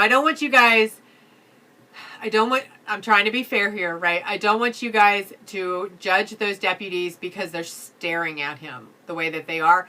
That's their job. Their job is to see any slight movement from the defendant and pretty much neutralize it before it gets out of hand. So anytime you see deputies behind Luigi, you're going to see them stare at him like that. They're watching muscle movement. They're watching his hands. They're watching his feet. Now, Luigi is shackled and handcuffed at the table, right? So, do they really need 4 armed officers there? No, not in my opinion. And later on in the arraignment, KFA actually brings that up. She actually brings up the fact that the perp walk was ridiculous. She brings up the fact that, all that law enforcement presence, including in the courtroom, for somebody who's been cooperative, for somebody who, has a good prison record, basically. He's done everything that the law enforcement asked of him, except he invoked his rights. So, they also seem more relaxed. Yeah, Julie, that was what I was going to say. I'm glad you brought it up. Jules, sorry, it's going to take me a while to realize that's you. So if you look at the photos that we bring up every now and then that were taken at the suppression hearing, the 3-week-long suppression hearing in state court, you'll see that those officers are much more relaxed. They're not staring at him like that. And look, this is early on. Let's give him the benefit of the doubt. This is early on. He's accused of something really heinous. But shackles and handcuffs, there's really very little that Luigi could do.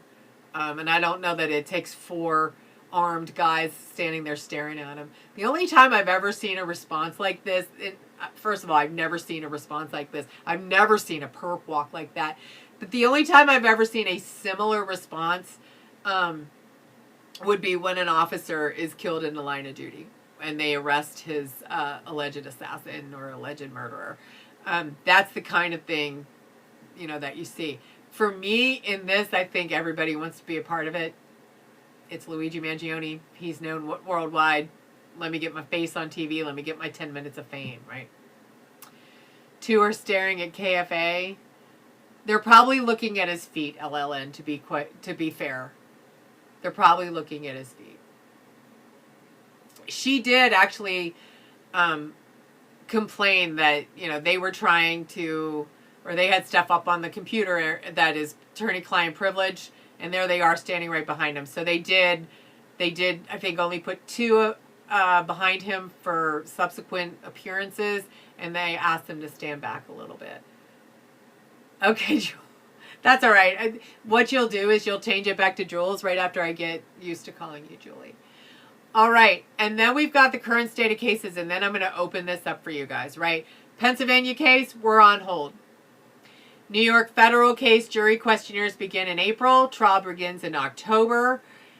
New York state case, trial begins in June 8th. We still haven't heard a decision from Judge Caro on that backpack or the motion to suppress the backpack and his statements.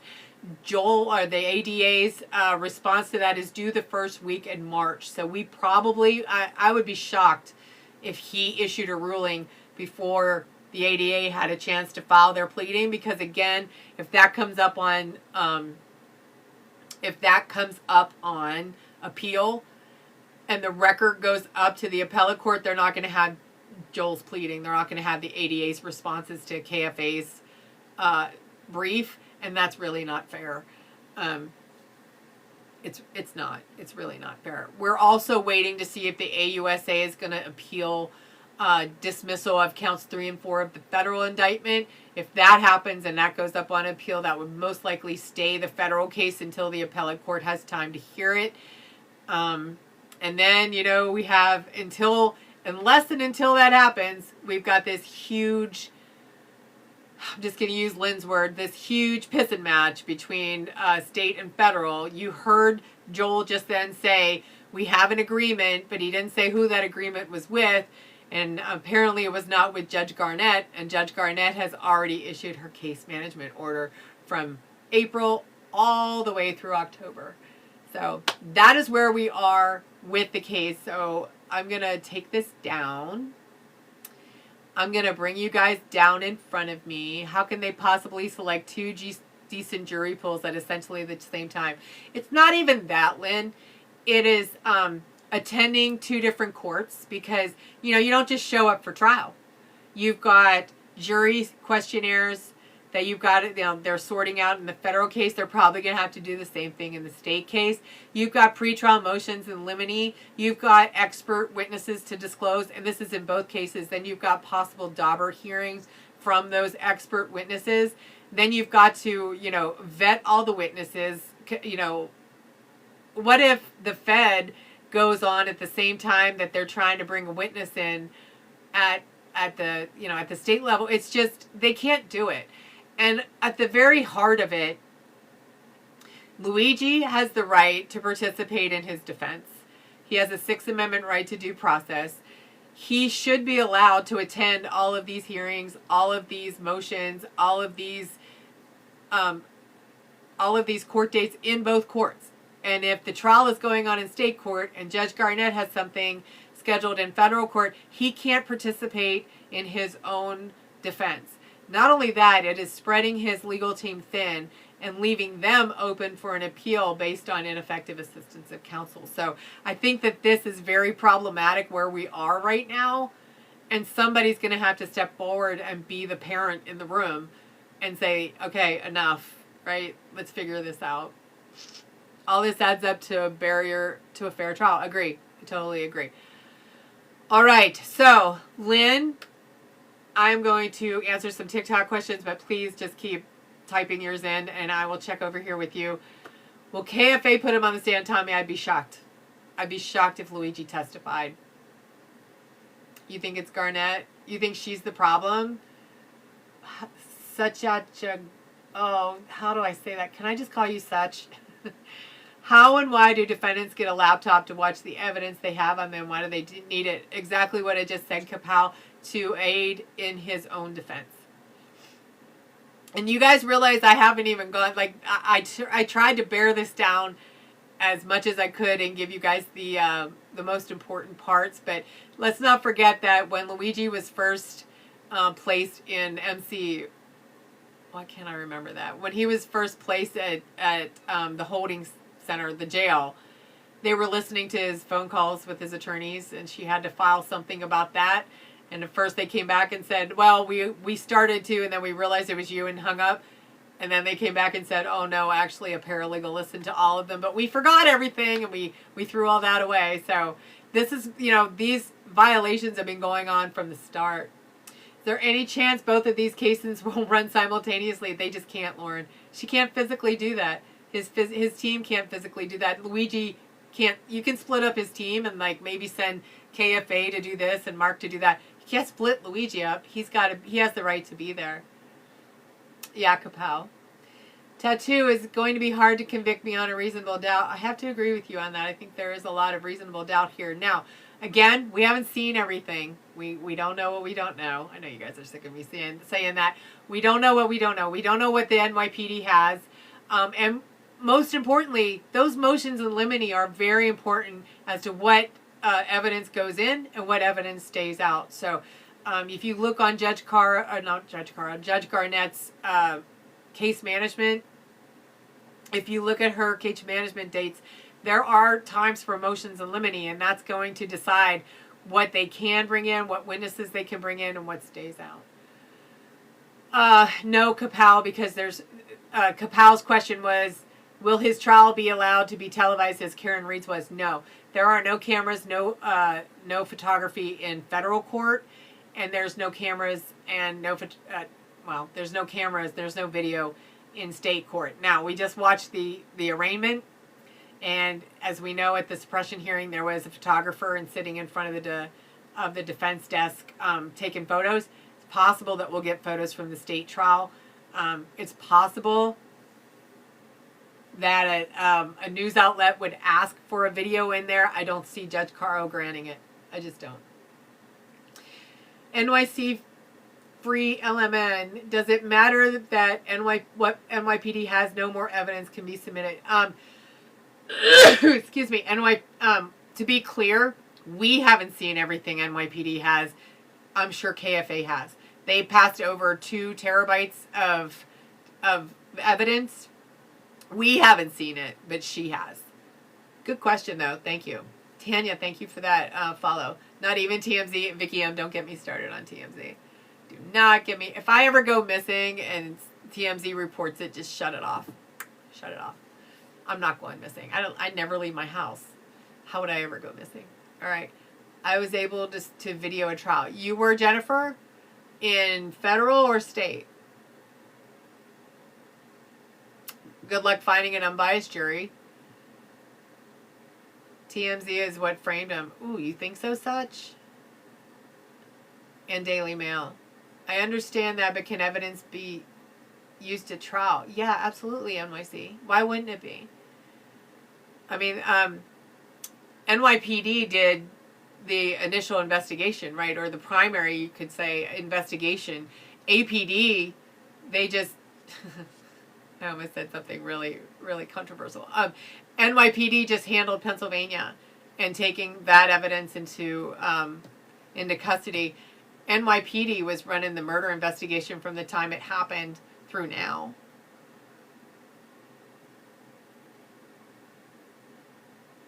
Misty, I don't understand what that means. I must be the only one who thinks Harvey Levin is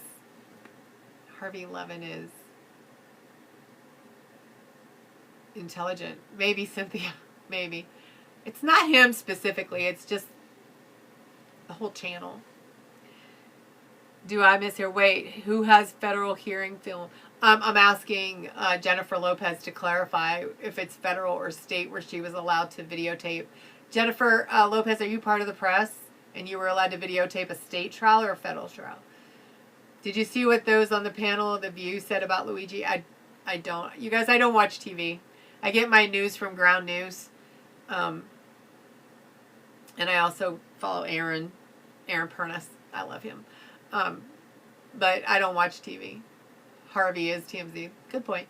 The process before opening statements has to be meticulous. Yeah, choosing a jury is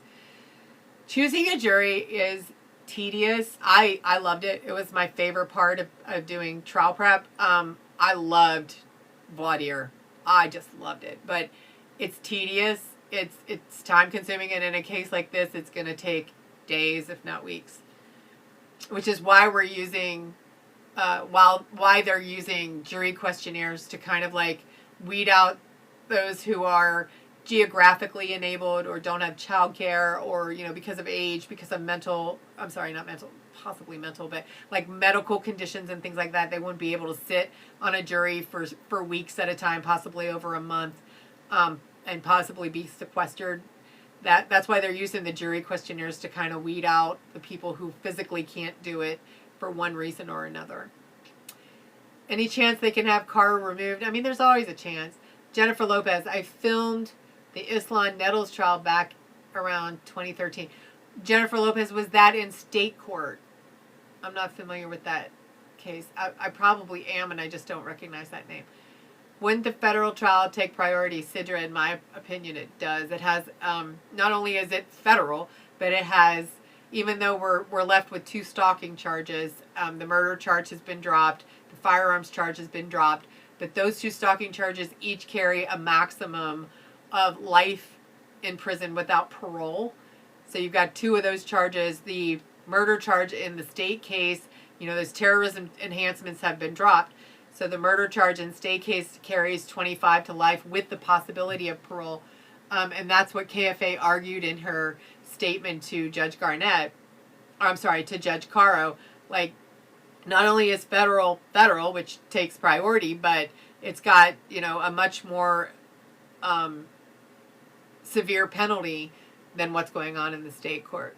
There should only be federal. I mean, I disagree with you respectfully, Lynn. I think there should only be state. I don't think the federal charges should have been brought in here. And in my opinion, they were brought specifically for political reasons. And they were brought simply to have the death penalty placed on him as requested by A.G. Bondi. That's just my opinion, though. But I respect what you're saying. The prosecution didn't appeal. Laney, they had 30 days. I think it's up at the end of this month. So the AUSA still has 30 days, or still has some time to appeal. Jimmers, I missed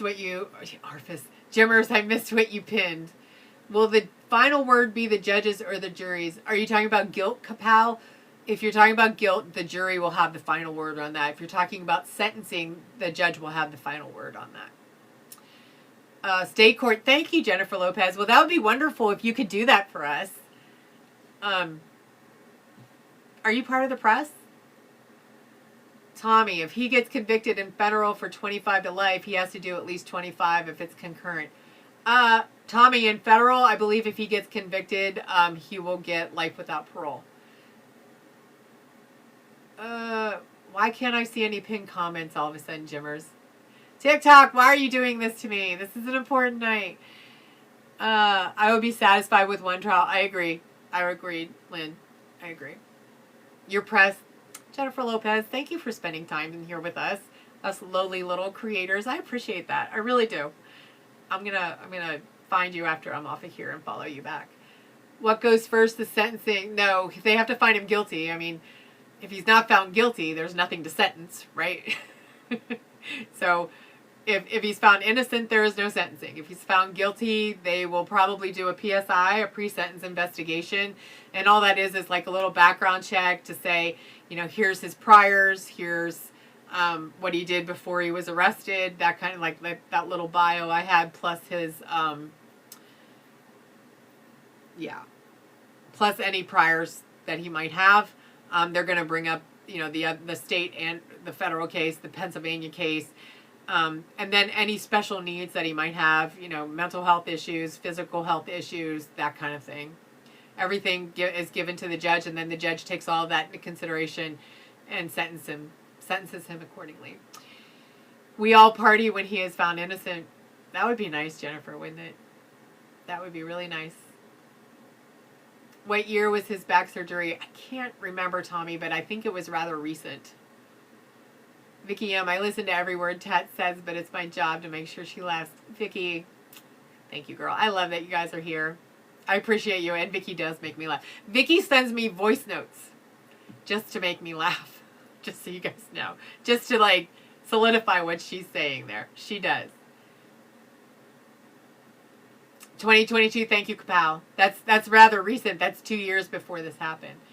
Will we see what questions they're going to be asking the jury? I doubt it. I doubt it. I mean, maybe after the trials are over. You guys know, like with the Idaho 4, the drip, drip, drip. I kind of see that happening with these cases of releasing things. I don't think they're just going to release everything at the same time. I see it's going to be so irritating, but I see it as drip, drip, drip kind of thing. But you know, once he's on one trial, whoever goes second is at a disadvantage, right? Whoever goes second is at the mercy of the first trial. They've got the narrative, they've got the witnesses locked in on testimony, although Joel already did that for 17 witnesses at a freaking suppression hearing. We've already gone through that. I'm not going to get on that soapbox. They're locked into the evidence somewhat, even though the evidence is going to look different in the federal case versus the state case now, because those murder charges aren't there. Again, that we're all assuming that the AUSA doesn't appeal. If the AUSA appeals and the federal case gets stayed, everything that we're talking about is moot, right? Do I think he can get off mini alleys? With KFA as his attorney, I do. I think there is a chance that he has a not guilty verdict. Are juries allowed to speak up what was going on after the trial? Kapow, yes, they are. In fact, part of my job was to call jurors and ask them why they voted the way that they voted, what they saw that we didn't see. I would say I would call 14 jurors. Usually we had 12 and 2 alternates. And generally 7 or 8 of them would talk to me. Some of them were like, especially some of the more heinous trials that we had, some really bad trials, like really bad trials of really bad crimes. And some of them were like, I don't want to talk about it anymore. And I respected that. But I would say usually half of them would talk to me and say, you know, here's what was going on in the jury room. And it always helped us, because then we would take it back, write it down, and you know, use it at the next trial. Good question, though. Laney, I think that is why Garnett wants to start in June, so he has the advantage. Garnett is a woman. Are you talking about Caro? Yeah. Garnett, Judge Garnett is the federal judge. She has things starting in April with jury questionnaires. Judge Caro wants to start in June, and that is a man. I'm not going to say it. I'm not going to get on that soapbox. Man, I could, but I'm not going to. You really think he can get off completely? Please explain more. I think Kapow, first of all, I think KFA is a phenomenal lawyer. The way that she writes her pleadings is bar none above any lawyer I've ever worked for or with. Now, the attorney that I did medical malpractice with was very close. She's above him as well. He used to be right up here for me, and she's way above him. I think the way that she thinks on her feet as well. I think the way that she handled Friday's hearing really illustrated that, being able to think on her feet and represent her client to the best of her ability while total chaos is going on. So I think that and the fact that she used to be a prosecutor, I think all those things added in to what's left in each case. There's enough there for reasonable doubt. So yes, I do think so. The only case, ironically, that I am so not sure about getting a not guilty verdict would be Pennsylvania, because Blair County it's pretty red. And those judges and ADAs are tight. I don't know if you guys followed when they brought the ADA from Blair County over to testify. She did not leave a warm, fuzzy feeling, shall we say, because Blair County, Altoona specifically, is so used to not being questioned. They do things their own way. That's how it's always been done. It's a very, I don't want to call it a backwards town, but it's a very old-fashioned town. Let's put it that way. And for those of you who don't know, I'm from Western Pennsylvania, just a couple hours away from Altoona. So I know how it is out there. That would be the trial, especially with that firearm. That would be the trial that I would have the most questions for. Now, Thomas Dickey is a very well-respected defense attorney here in Pennsylvania. So I think he could do something with... and remember, that motion to suppress actually started in Pennsylvania, but the feds wouldn't bring Luigi over to Pennsylvania to have the hearing. And so that's why it ended there and was brought over to New York. Lynn, sorry, can you go over the state charges quickly and what he faces there? Isn't the death penalty on the table? No. The death penalty was only on the table in the federal case, and that was, 2 weeks ago now, that Judge Garnett ordered that because the stalking charges were not a predicate crime of violence under the law, that they could not be used to support the murder and the firearms charge in the federal indictment, and the murder and the firearms charge was dismissed. So in the federal case, he has 2 charges of intrastate stalking that ended in death. Now, the reason that he is facing life without parole for each one of those counts is because the stalking allegedly ended in death. It's a lesser charge if it doesn't. It's a lesser sentence if it doesn't. In the state case, they started with murder and terrorism charges. But those terrorism charges were dismissed by Judge Caro back in October because they didn't meet the burden of proof that was needed to bring those charges. So now he's facing murder 2, which carries 25 to life with the chance of parole. So yeah, no death penalty on the case. Kapow, and there will be no photo and video cameras in Pennsylvania either. No, we don't have them here. We do not. Sorry. Any other dreams I can squash for you, Kapow? I'm just kidding. Red Gypsy, how likely do you think new Fed charges will put the DP back on the table? So I was looking at the available charges for DP. I don't think they have it.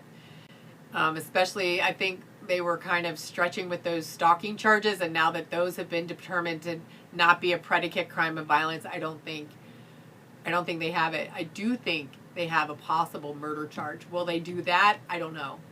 Will they go back and try to get that other murder charge? I don't know. You're welcome, Lynn. You forgot about what deadline, Kapow? The 30 days?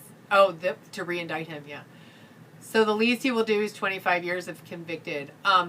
No, it's up to, so that would be Judge Caro's courtroom. So remember, federal judges have mandatory minimums, so it's much different sentencing. In federal court, Judge Garnett's going to have mandatory minimums. The maximum in federal court is life without parole. I think because it ended in death, I think she has to sentence him to that. I'll have to go back and look at that.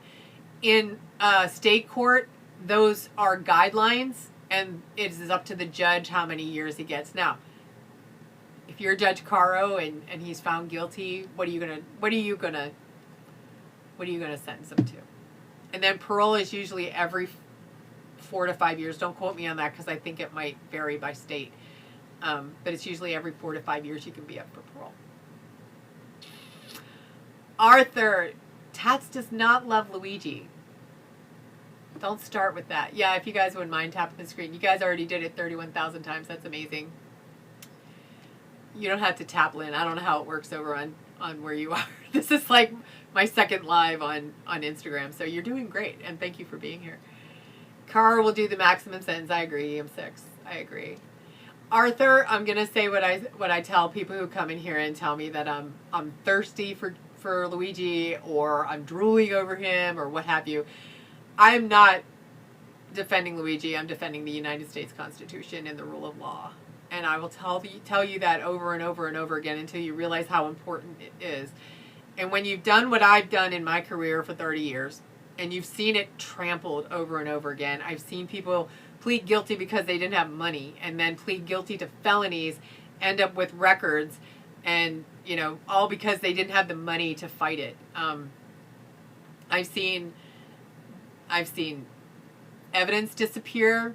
I've seen, I told you guys the story about the 9 cops who testified to 9 different stories on the stand. I've seen, prosecutors offer a lighter sentence for one defendant if, you took a heavier sentence for another defendant, not related to completely unrelated charges, just happen to have the same attorney. I've seen a lot of that shit, and I'm tired of it. So this case is worldwide. This case gives us a unique look. I think somebody said that a little bit earlier. Gives us a very unique look into some of the happenings of our criminal justice system, just like Karen Read did. Absolutely, Lynn. And you're thirsty for civil rights and due process? Yes, I am parched for that. Just like Karen Read did. Karen Read, I think, really opened a lot of people's eyes as to how it really does work and how much corruption there really is. And one day I'll tell you guys about the time I came out of a judge's office visiting the judge's secretary, and the KKK was walking down the hall. Full garb. They had their hats on. They had their, whatever you call that was up. You could see their faces, but just walking around the courthouse. Scared the shit out of me. But I'll tell you that story just one time. I mean, what we think, how far we think we've come, we have much farther to go. And I'm not belaboring the little bit of progress that we have made with women's rights, with minority rights, with treating everybody equally, but just know that there is still so much more that need to be made. Thank you, Tonda. I appreciate that. I love educating. I got my master's degree specifically so I could teach at the university level, so this is fun for me. Arthur, I was targeted for campaigning against the corrupt mayor by the cops. Bingo. Yep. How is what legal, Alicia? Oh, I'll have to, it's a long story, and I don't want to get off Luigi tonight, so I promise I'll tell you. So he either gets acquitted completely or goes for 25 plus years. I believe that's where we are, Kapow. I believe that's where we are. All right. We have been going almost 2 hours, you guys. Do we have any? I'm going to give Lynn first right of refusal. Lynn, any questions? Shocker. Yeah. Any questions, comments? I'm relaying you. And I think there's somebody else in here, but they haven't said anything. Chris Ross, if you want to say, if you have any questions as well, I don't mean to, I'm not trying to ignore you. You're very welcome. I'm actually going to shut down on Instagram, but thank you for sitting here for almost 2 hours with me for my first real Instagram live, and I hope I see you soon, and thank you for being a subscriber. And just email me and I will get you that video that you wanted. I'll send it to your email, and that way you'll see exactly what we were seeing on here. Have a good night, Lynn. Thank you, Instagram. All right. I gotta tell you, that's really kind of way too much for my ADHD, but I just don't have time to go live twice. Okay. If you ever decide to change your profession, what profession am I going to? Oh, thank you, Red Gypsy. I appreciate you saying that. I love what I do. I love what I do. I love my full-time job, too. I have a really fantastic boss right now, you guys. I would not... Yeah, I do love my full-time job. Look, it's taxing, and I know I get on here, and I'm like, you would not believe the fucking day that I had. And there are days. And, of course, today was one of those days. Yellow cow, can I see you? Yes, I can see you. Today was one of those days. If I can shoot people, why can't I... Jennifer, you're going to make me get on one of my soapboxes. Thank you, and NYC, I appreciate that. I'm new. What do I do? Oh, Gianna, I'm a full-time paralegal. Right now I do insurance defense. I have a degree in criminology. In the first 10 years of my career, I was a criminal defense paralegal for a defense attorney in Atlanta. So I saw a lot of shit down there. I was actually working in Atlanta. This is going to sound weird. When meth came on the scene, I don't know if you guys were around then. I know there's a lot of younger people in here. But when meth first came on the scene, they didn't quite know what to do with it. And like houses were blowing up. And nobody knew why. It was quite the mess in the criminal justice system. And then it's kind of like when the internet started taking off, and then we had, like internet porn, and we have a lot of crimes on the internet, cyber stalking and things like that. It takes a minute for the criminal justice system to catch up. You've got to have new statutes. You've got new interpretations by judges. Those have to be tested at the appellate court. Sometimes they go all the way up to SCOTUS, right? So it was an interesting time. But I worked for him for 10 years. I was right out of college. I'm glad I did it when I was young because I certainly couldn't do it now. It was like 60-hour weeks. It was just me and him for a very long time. For I think the first 6 years, the last 4 years, we did have a secretary. And I learned so much. It was like baptism by fire. But he was great. He was 2 years out of law school, kind of still making a name for himself. He took a lot of appointed work. He is from Cuba. We had 99% of our clientele that didn't speak English. We spoke Spanish on a daily basis. Funny story, I would go home and speak Spanish to my husband at the time, who does not speak Spanish. And he was like, English. That's how much I spoke Spanish at work. I still speak Spanish. It's a little more rusty, and I only use it when I go to Mexico on vacation or Dominican Republic. But anyway, the other thing is most of our clients, not all of them, but a majority of them were undocumented. So what I'm seeing right now with ICE and immigration and things like that, I really wish that people could see these people for people. And I really wish that somehow I could bring all my memories out of my head talking to them about their living conditions in the United States and what they were willing to put up with just to get money to send to Mexico, to Central America, even to South America, to get their family into the United States because of what they were going through in their countries of origin. And I sat with so many. Now, I mean, I have funny stories, and there's certainly in that group, there were people who did some really horrible things. There were people who really had some problems with impulse control and drinking that led them to do some really horrible things. But I also met some people who, and certainly met our clients' families who would have given the shirt off the back to anybody who would just listen to them and really understand what they're coming from. They're not coming here to steal anybody's jobs. They're coming here in the hopes that if they have children, they don't have to go through the hell that they just went through to get here. So anyway, I'm off my soapbox for now. How did you go from DR to PA? From Georgia to Pennsylvania? I followed a boy.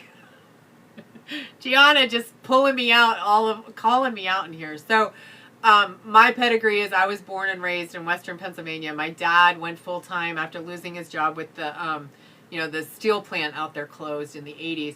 and he went full-time with the Pennsylvania National Guard. They stationed him at Fort Indiantown Gap, moved us to central Pennsylvania, which is where I did high school. I went to IUP back in western Pennsylvania. As soon as I graduated IUP with a criminology degree, and my dad would tell you, and a minor in pre-law because I was supposed to go to law school, I followed a boy and went to Atlanta. I ended up marrying that boy and having a baby with him before that marriage ended. And when that marriage ended, I moved back to Pennsylvania because I needed to be closer to my family to help raise my daughter. So I have been here since 2005. I live less than a mile down the street from my parents. If you hang out here long enough, you'll hear stories about Joe and Barb and how they torture one another, and how raising parents at this age, they're both 80. My dad will be 80 in July. My mom's 80. Raising them is worse than raising toddlers, but worth it because I love them. So, do we know if there's other charges besides the gun, ID, and murder? In Pennsylvania, he is charged with forgery. He's charged with firearms offense. He's charged with tampering evidence. In the federal case, he's charged with 2 counts of interstate stalking. And in the state case, he's charged with murder. Oh, thank you, Vicky M. I appreciate that. 3 more days. That's right, Arfus. 3 more days, but who's counting? I graduate in 3 days. We won't get into that tonight. Who can KFA go to if neither Caro or Gannett Bend are moving their trial date? Either the appellate court or the Judicial Qualifications Committee. My last question is, what is that red drink you always get? You want to try one too? It looks like fire kapow. This is a mango dragon fruit refresher made with water, not lemonade, because lemonade to me is too sweet and acidic, but made with water. I get it with no ice, and then I bring home, this is a Trenta. I bring it home and I cut it into 4, and then I fill the rest of the cup with water. So it's really sweet. That's why I'm telling you that. It's really sweet. At least for me it is. But this is a mango dragon fruit refresher. And I am addicted to it, unfortunately. I drink 4 of them. It's one drink, but I cut it into 4 and then I drink it all day. Should KFA can motion to strike what? Judge Caro? She can file a motion to recuse, if that's what you're saying. A refresher, and be careful, girl, it's 9 p.m. It's got a lot of caffeine. I cut it with water because I actually am not allowed to have caffeine, but I hear you, Gianna. Yeah, my body's kind of used to the little bit of caffeine I get from one. And I know there's a lot of sugar in it too. That's why I like to cut it with water. Thank you, Vico. Appreciate that. Can she strike the case? I don't think she has any grounds for that just yet, love God. What do you think about the stalking charges? Will they be dropped? Both are LWOP. You're going to have to tell me what LWOP means. The stalking charges, in my opinion, and I think that there's some room for argument in front of a jury for this, the fact that he did not specifically write that we know of Brian Thompson's name, I think it's a little iffy. I think there are some ways around that for the AUSA. But like as far as we know, and again, we don't know what we don't know, he didn't have a specific target. So that might be a little bit difficult to prove, but they've got the backpack in there with the journal, and we don't know what's all in that journal, so I'm guessing there's something in there. Whether Brian Thompson's name was specifically referenced or not, I don't know. Hello, T. De Silva. How are you feeling? I hope you're feeling better. They said he walked by him a day before the shooting. Who's they, Kapow? Name your sources. No, I'm just kidding. Just tell me who they is. If guilty in both federal and state cause, will the person serve in federal state prison? So, Debbie, good question. They would serve out their federal prison time first, and then when that's done, they would go to the state. But the federal prison time is life without parole, so basically he would be in the federal case. Or, I mean, in the federal prison. Beth, I've gotten addicted to caramel frappes, and I don't even like coffee. I do have decaf coffee in the morning, just with a splash of sweet Italian sweet cream. I do have that in the morning. And the smell still wakes me up, but that's pretty much it. I don't drink soda. I don't drink a whole lot of caffeinated tea. Like in the summertime, I might have an iced tea. Oh, last day in the New York freezer. I'm glad you're feeling better. Life without parole. Thank you, Lauren. For some reason, LWAP just wasn't. I think I was focusing on the WAP, and I'm like, he's not calling me that, is he? I mean, I have been called that before, but that's okay. Why are there 2 stalking charges? One is for using the intranet, and one is for using commerce, like buses and trains, planes, and automobiles. Sorry, that's all that's coming to my head. I hope that makes sense. I'm in Scotland. Sometimes I miss your lives. Please record them and put it on YouTube. Yep, Lauren, this is going on YouTube. This one's going on YouTube. I already promised somebody I would. Oh, you're absolutely welcome, Debbie. I really appreciate you guys being here. Did I miss anybody's questions? Before I forget, you guys have tapped the screen 39,000 times. Thank you so much for that. Everyone who sent the heart me, thank you so much for that. That means the world to me. Everyone who sent the gift, thank you so much. I'm so overwhelmed by the generosity you guys give me in here. When this ends, it's key lime pie and insulin for me. Oh no, are you a stalker? Oh no. Let's see. Thank you, ATK. Can you explain again why it would be better for federal to go first for Luigi? Jules, I don't know if it would be better for federal. I just think rules-wise, federal is supposed to go first, in my opinion. Really, whoever goes first gets the narrative. Right now, Joel has locked in 17 witnesses. I swear I'm not going to... One of these days I'm going to let that go. But that just... Why the hell did he do that? Like, if I ever get an interview with him, I am going to ask him that. Like, could you explain why you put 17 witnesses on the stand for a suppression hearing and lock them into their testimony? And did you abruptly end that hearing because you realized, oh, fuck, I'm putting all these people on the stand? Anyway, I think whoever goes first gets crack at... Yeah, gets cracked. That doesn't sound good. Whoever goes first gets to set the narrative. They get to set what each witness is asked. They get to set how the evidence is presented. They get to pick the the jury pool is pretty poisoned, but they get the non-poison jury pool, right? They get to pretty much set the tone of the case. The person who goes second, or whether it's federal, state, the court that goes second is pretty much locked in to everything the witnesses said, all the evidence that the experts or otherwise have presented. There's no wiggle room. It's kind of like putting on the same trial twice. So the first person to do the trial gets to really set the narrative of it. And there's the whole jury pool issue. Good question, though. Arthur, I hope Tats realizes what she's looking for is right in front of her eyes. My camera, is that what I'm looking for? Yep, I realized that a long time ago. Sidra, looks like you had a good question. Let me scroll up here. Does one trial's verdict influence the other trial? Not at all. Not at all. Joel is too cocky.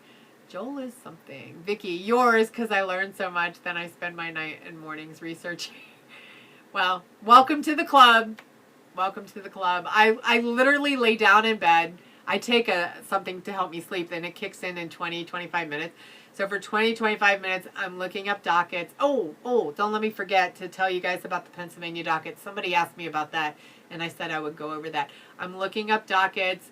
I'm looking at, like, Nancy Guthrie updates. I'm looking at Aaron Spencer update. I'm reading pleadings. I'm trying to figure out, like, what I haven't told you guys that I need to tell you guys, right? And not only that, I'm like, okay, how do I break it down so that I don't look like really pompous and like an asshole, and I want to make sure that, it's easy to digest, that kind of thing. Trust me. PA docket. Yeah, so in the PA docket, you guys may have seen, let me pull it up and I'll show you.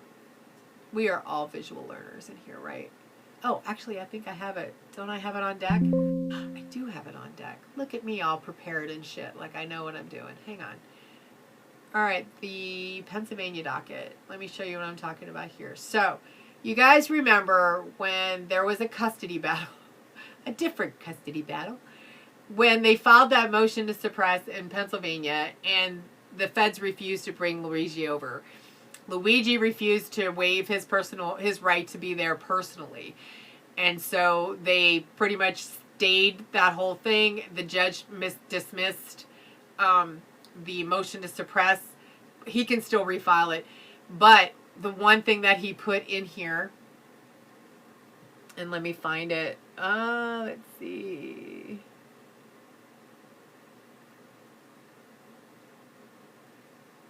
Okay, so I think it's this order right here on 8. Is that 6? No, 8/8/25. Basically, this is when they're going back and forth and saying,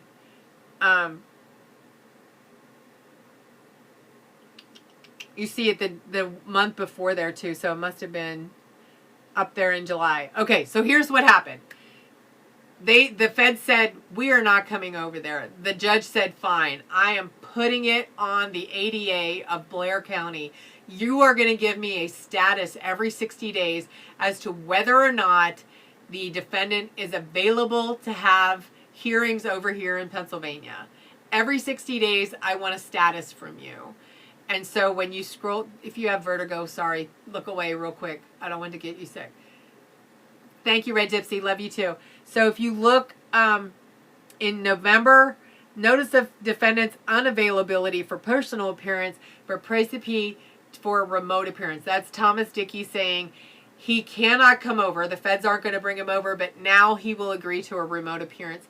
And then you see that Thomas Dickey filed that again at the end of January, basically saying he's not available for personal appearance, but he will consent to appearing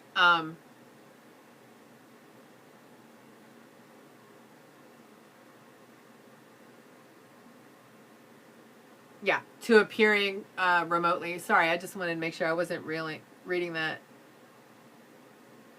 wrong.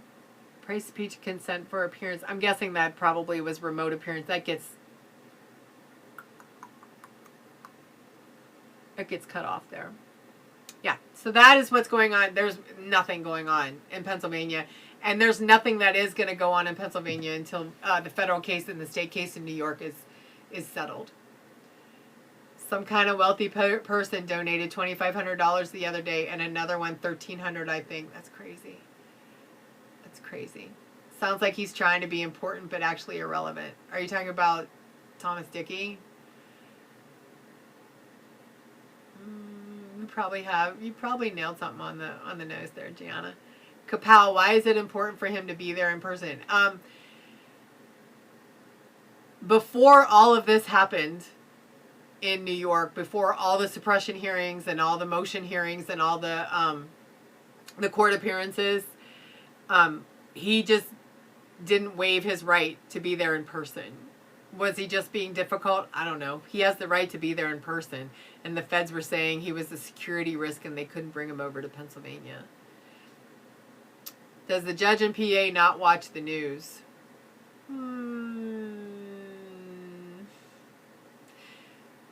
Alicia, before I answer that, I'm actually thinking, do I have any pending cases in Blair County? And I think I do, so I'm not going to say anything. Let's see. Yeah, the PA person. Oh, Thomas Dickey.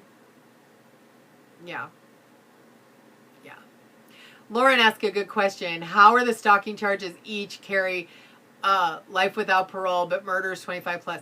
The reason that those stalking charges carry life without parole is because the stalking ended in death.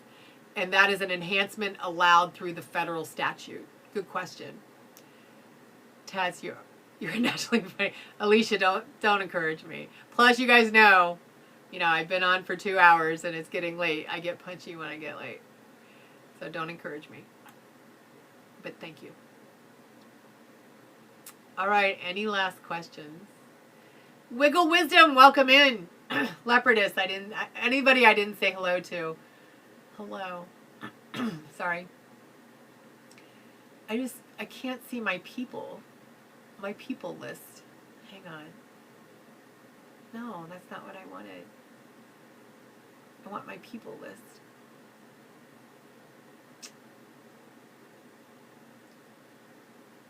Just one more to claim your reward. I don't know what that means. I don't know what that means. They took my people list away, and now I don't know who's here. You're welcome, Gianna. Thank you. I was late for class, but hello. Nice to see you, Leopardess. Hooked on a feeling. Welcome in. Funny, my coworker called me punchy today. Yeah, when I get tired at night or it's been a long day and I haven't had a chance to wind down, I get punchy. And usually that also means everything turns into a dirty joke. But I've since curbed that. Since being on camera. I wonder if KFA's team ever watched it. I hope not, Lauren. I hope not. I have such respect for this woman. I would be so...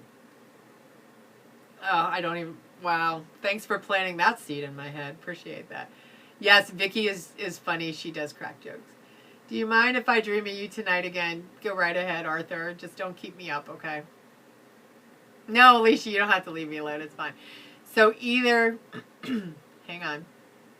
Kapow. So either he's found guilty in 1 or 2 stalking charges. He's cooked either way. Yep.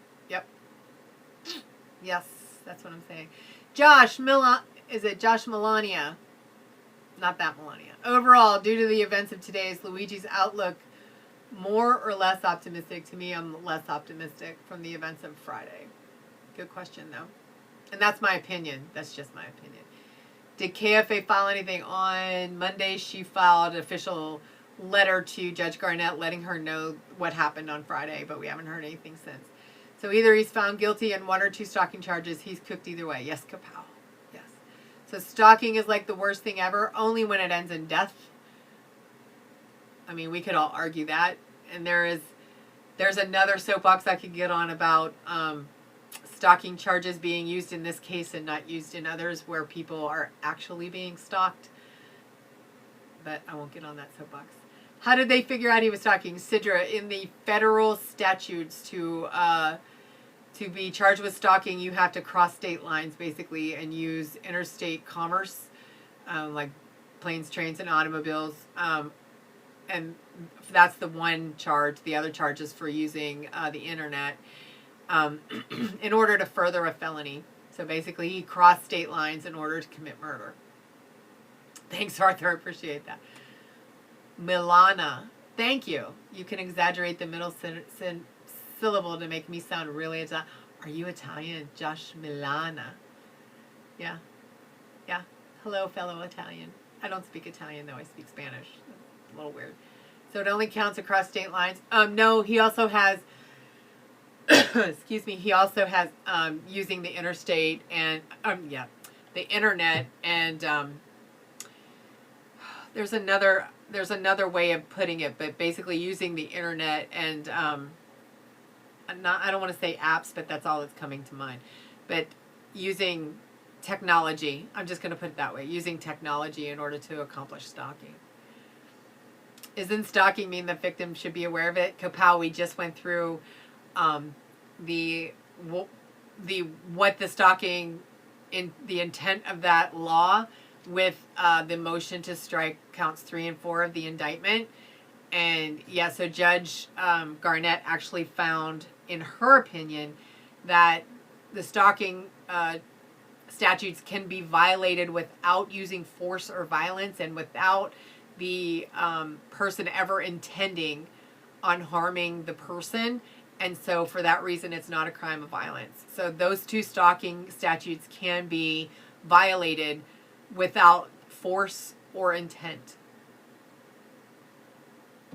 Do we have any idea what evidence they may have to charge him with the internet stalking charge? Good question. Life has been a meme. There is no doubt a ton of data. He had a MacBook on him. He had a couple of USB jump drives. He had the cell phone without a SIM card. He had another computer chip inside a cardboard box that was in his backpack that they ironically used his own pocket knife to open. It was taped shut. The journal is probably corroborating as well. But I'm sure that there is a ton of data on him. And then all that, surveillance camera stuff and all that. I knew I could trust you. Technically, I can't speak Italian, but I can tell a story with my hands. Yes, I can't not speak without my hands, Josh. Sometimes I watch my. You guys ever notice on my content I put the pictures at the bottom usually, because I watch my content sometimes and I'm doing this. I'm like, that is so distracting, but I can't help it. I can't help it. What the fuck? No way about what? Why isn't there a handwriting expert on the prosecution witness list if the manifesto is written? Yellow Cow, I have not seen the prosecution witness list, unless you are referencing the witnesses that KFA referenced in that letter on Monday, in which case I would caution you that's probably not a complete list. It was probably including but not limited to in legal terms. Gianna, odd if people freely post online for the public viewing, those posts should not be considered stalking. I don't think that's what I meant, Gianna. I'm sorry if that's what you took, but can you clarify that? Why isn't there a handwriting expert? Oh, I just covered that, Yellow Cow. Will they release all 7 terabytes of evidence? Kapow, like I said earlier, I don't think it's going to be all at once. I think it's going to be very similar to the Idaho 4 in a drip, drip, drip kind of very annoying way. I think it'll be put out. I didn't realize he was using tech to stalk. Yeah. Oh, what the fuck? Yeah. So it's not necessarily like tracking Brian Thompson. It's using GPS. It's using your cell phone. Like you can, we'll have to do that one night. We'll just take the stalking statutes and we'll break them down by element that they have to prove. But sometimes it's literally like using your cell phone in order to further a crime. Yeah, it's crazy. It's crazy. What is online stalking? That is stalking done specifically or only in the context of electronic form. So email, direct messaging, text messages. Yeah, that would be it. So this is not online. He's not charged with online stalking. He's charged with interstate stalking.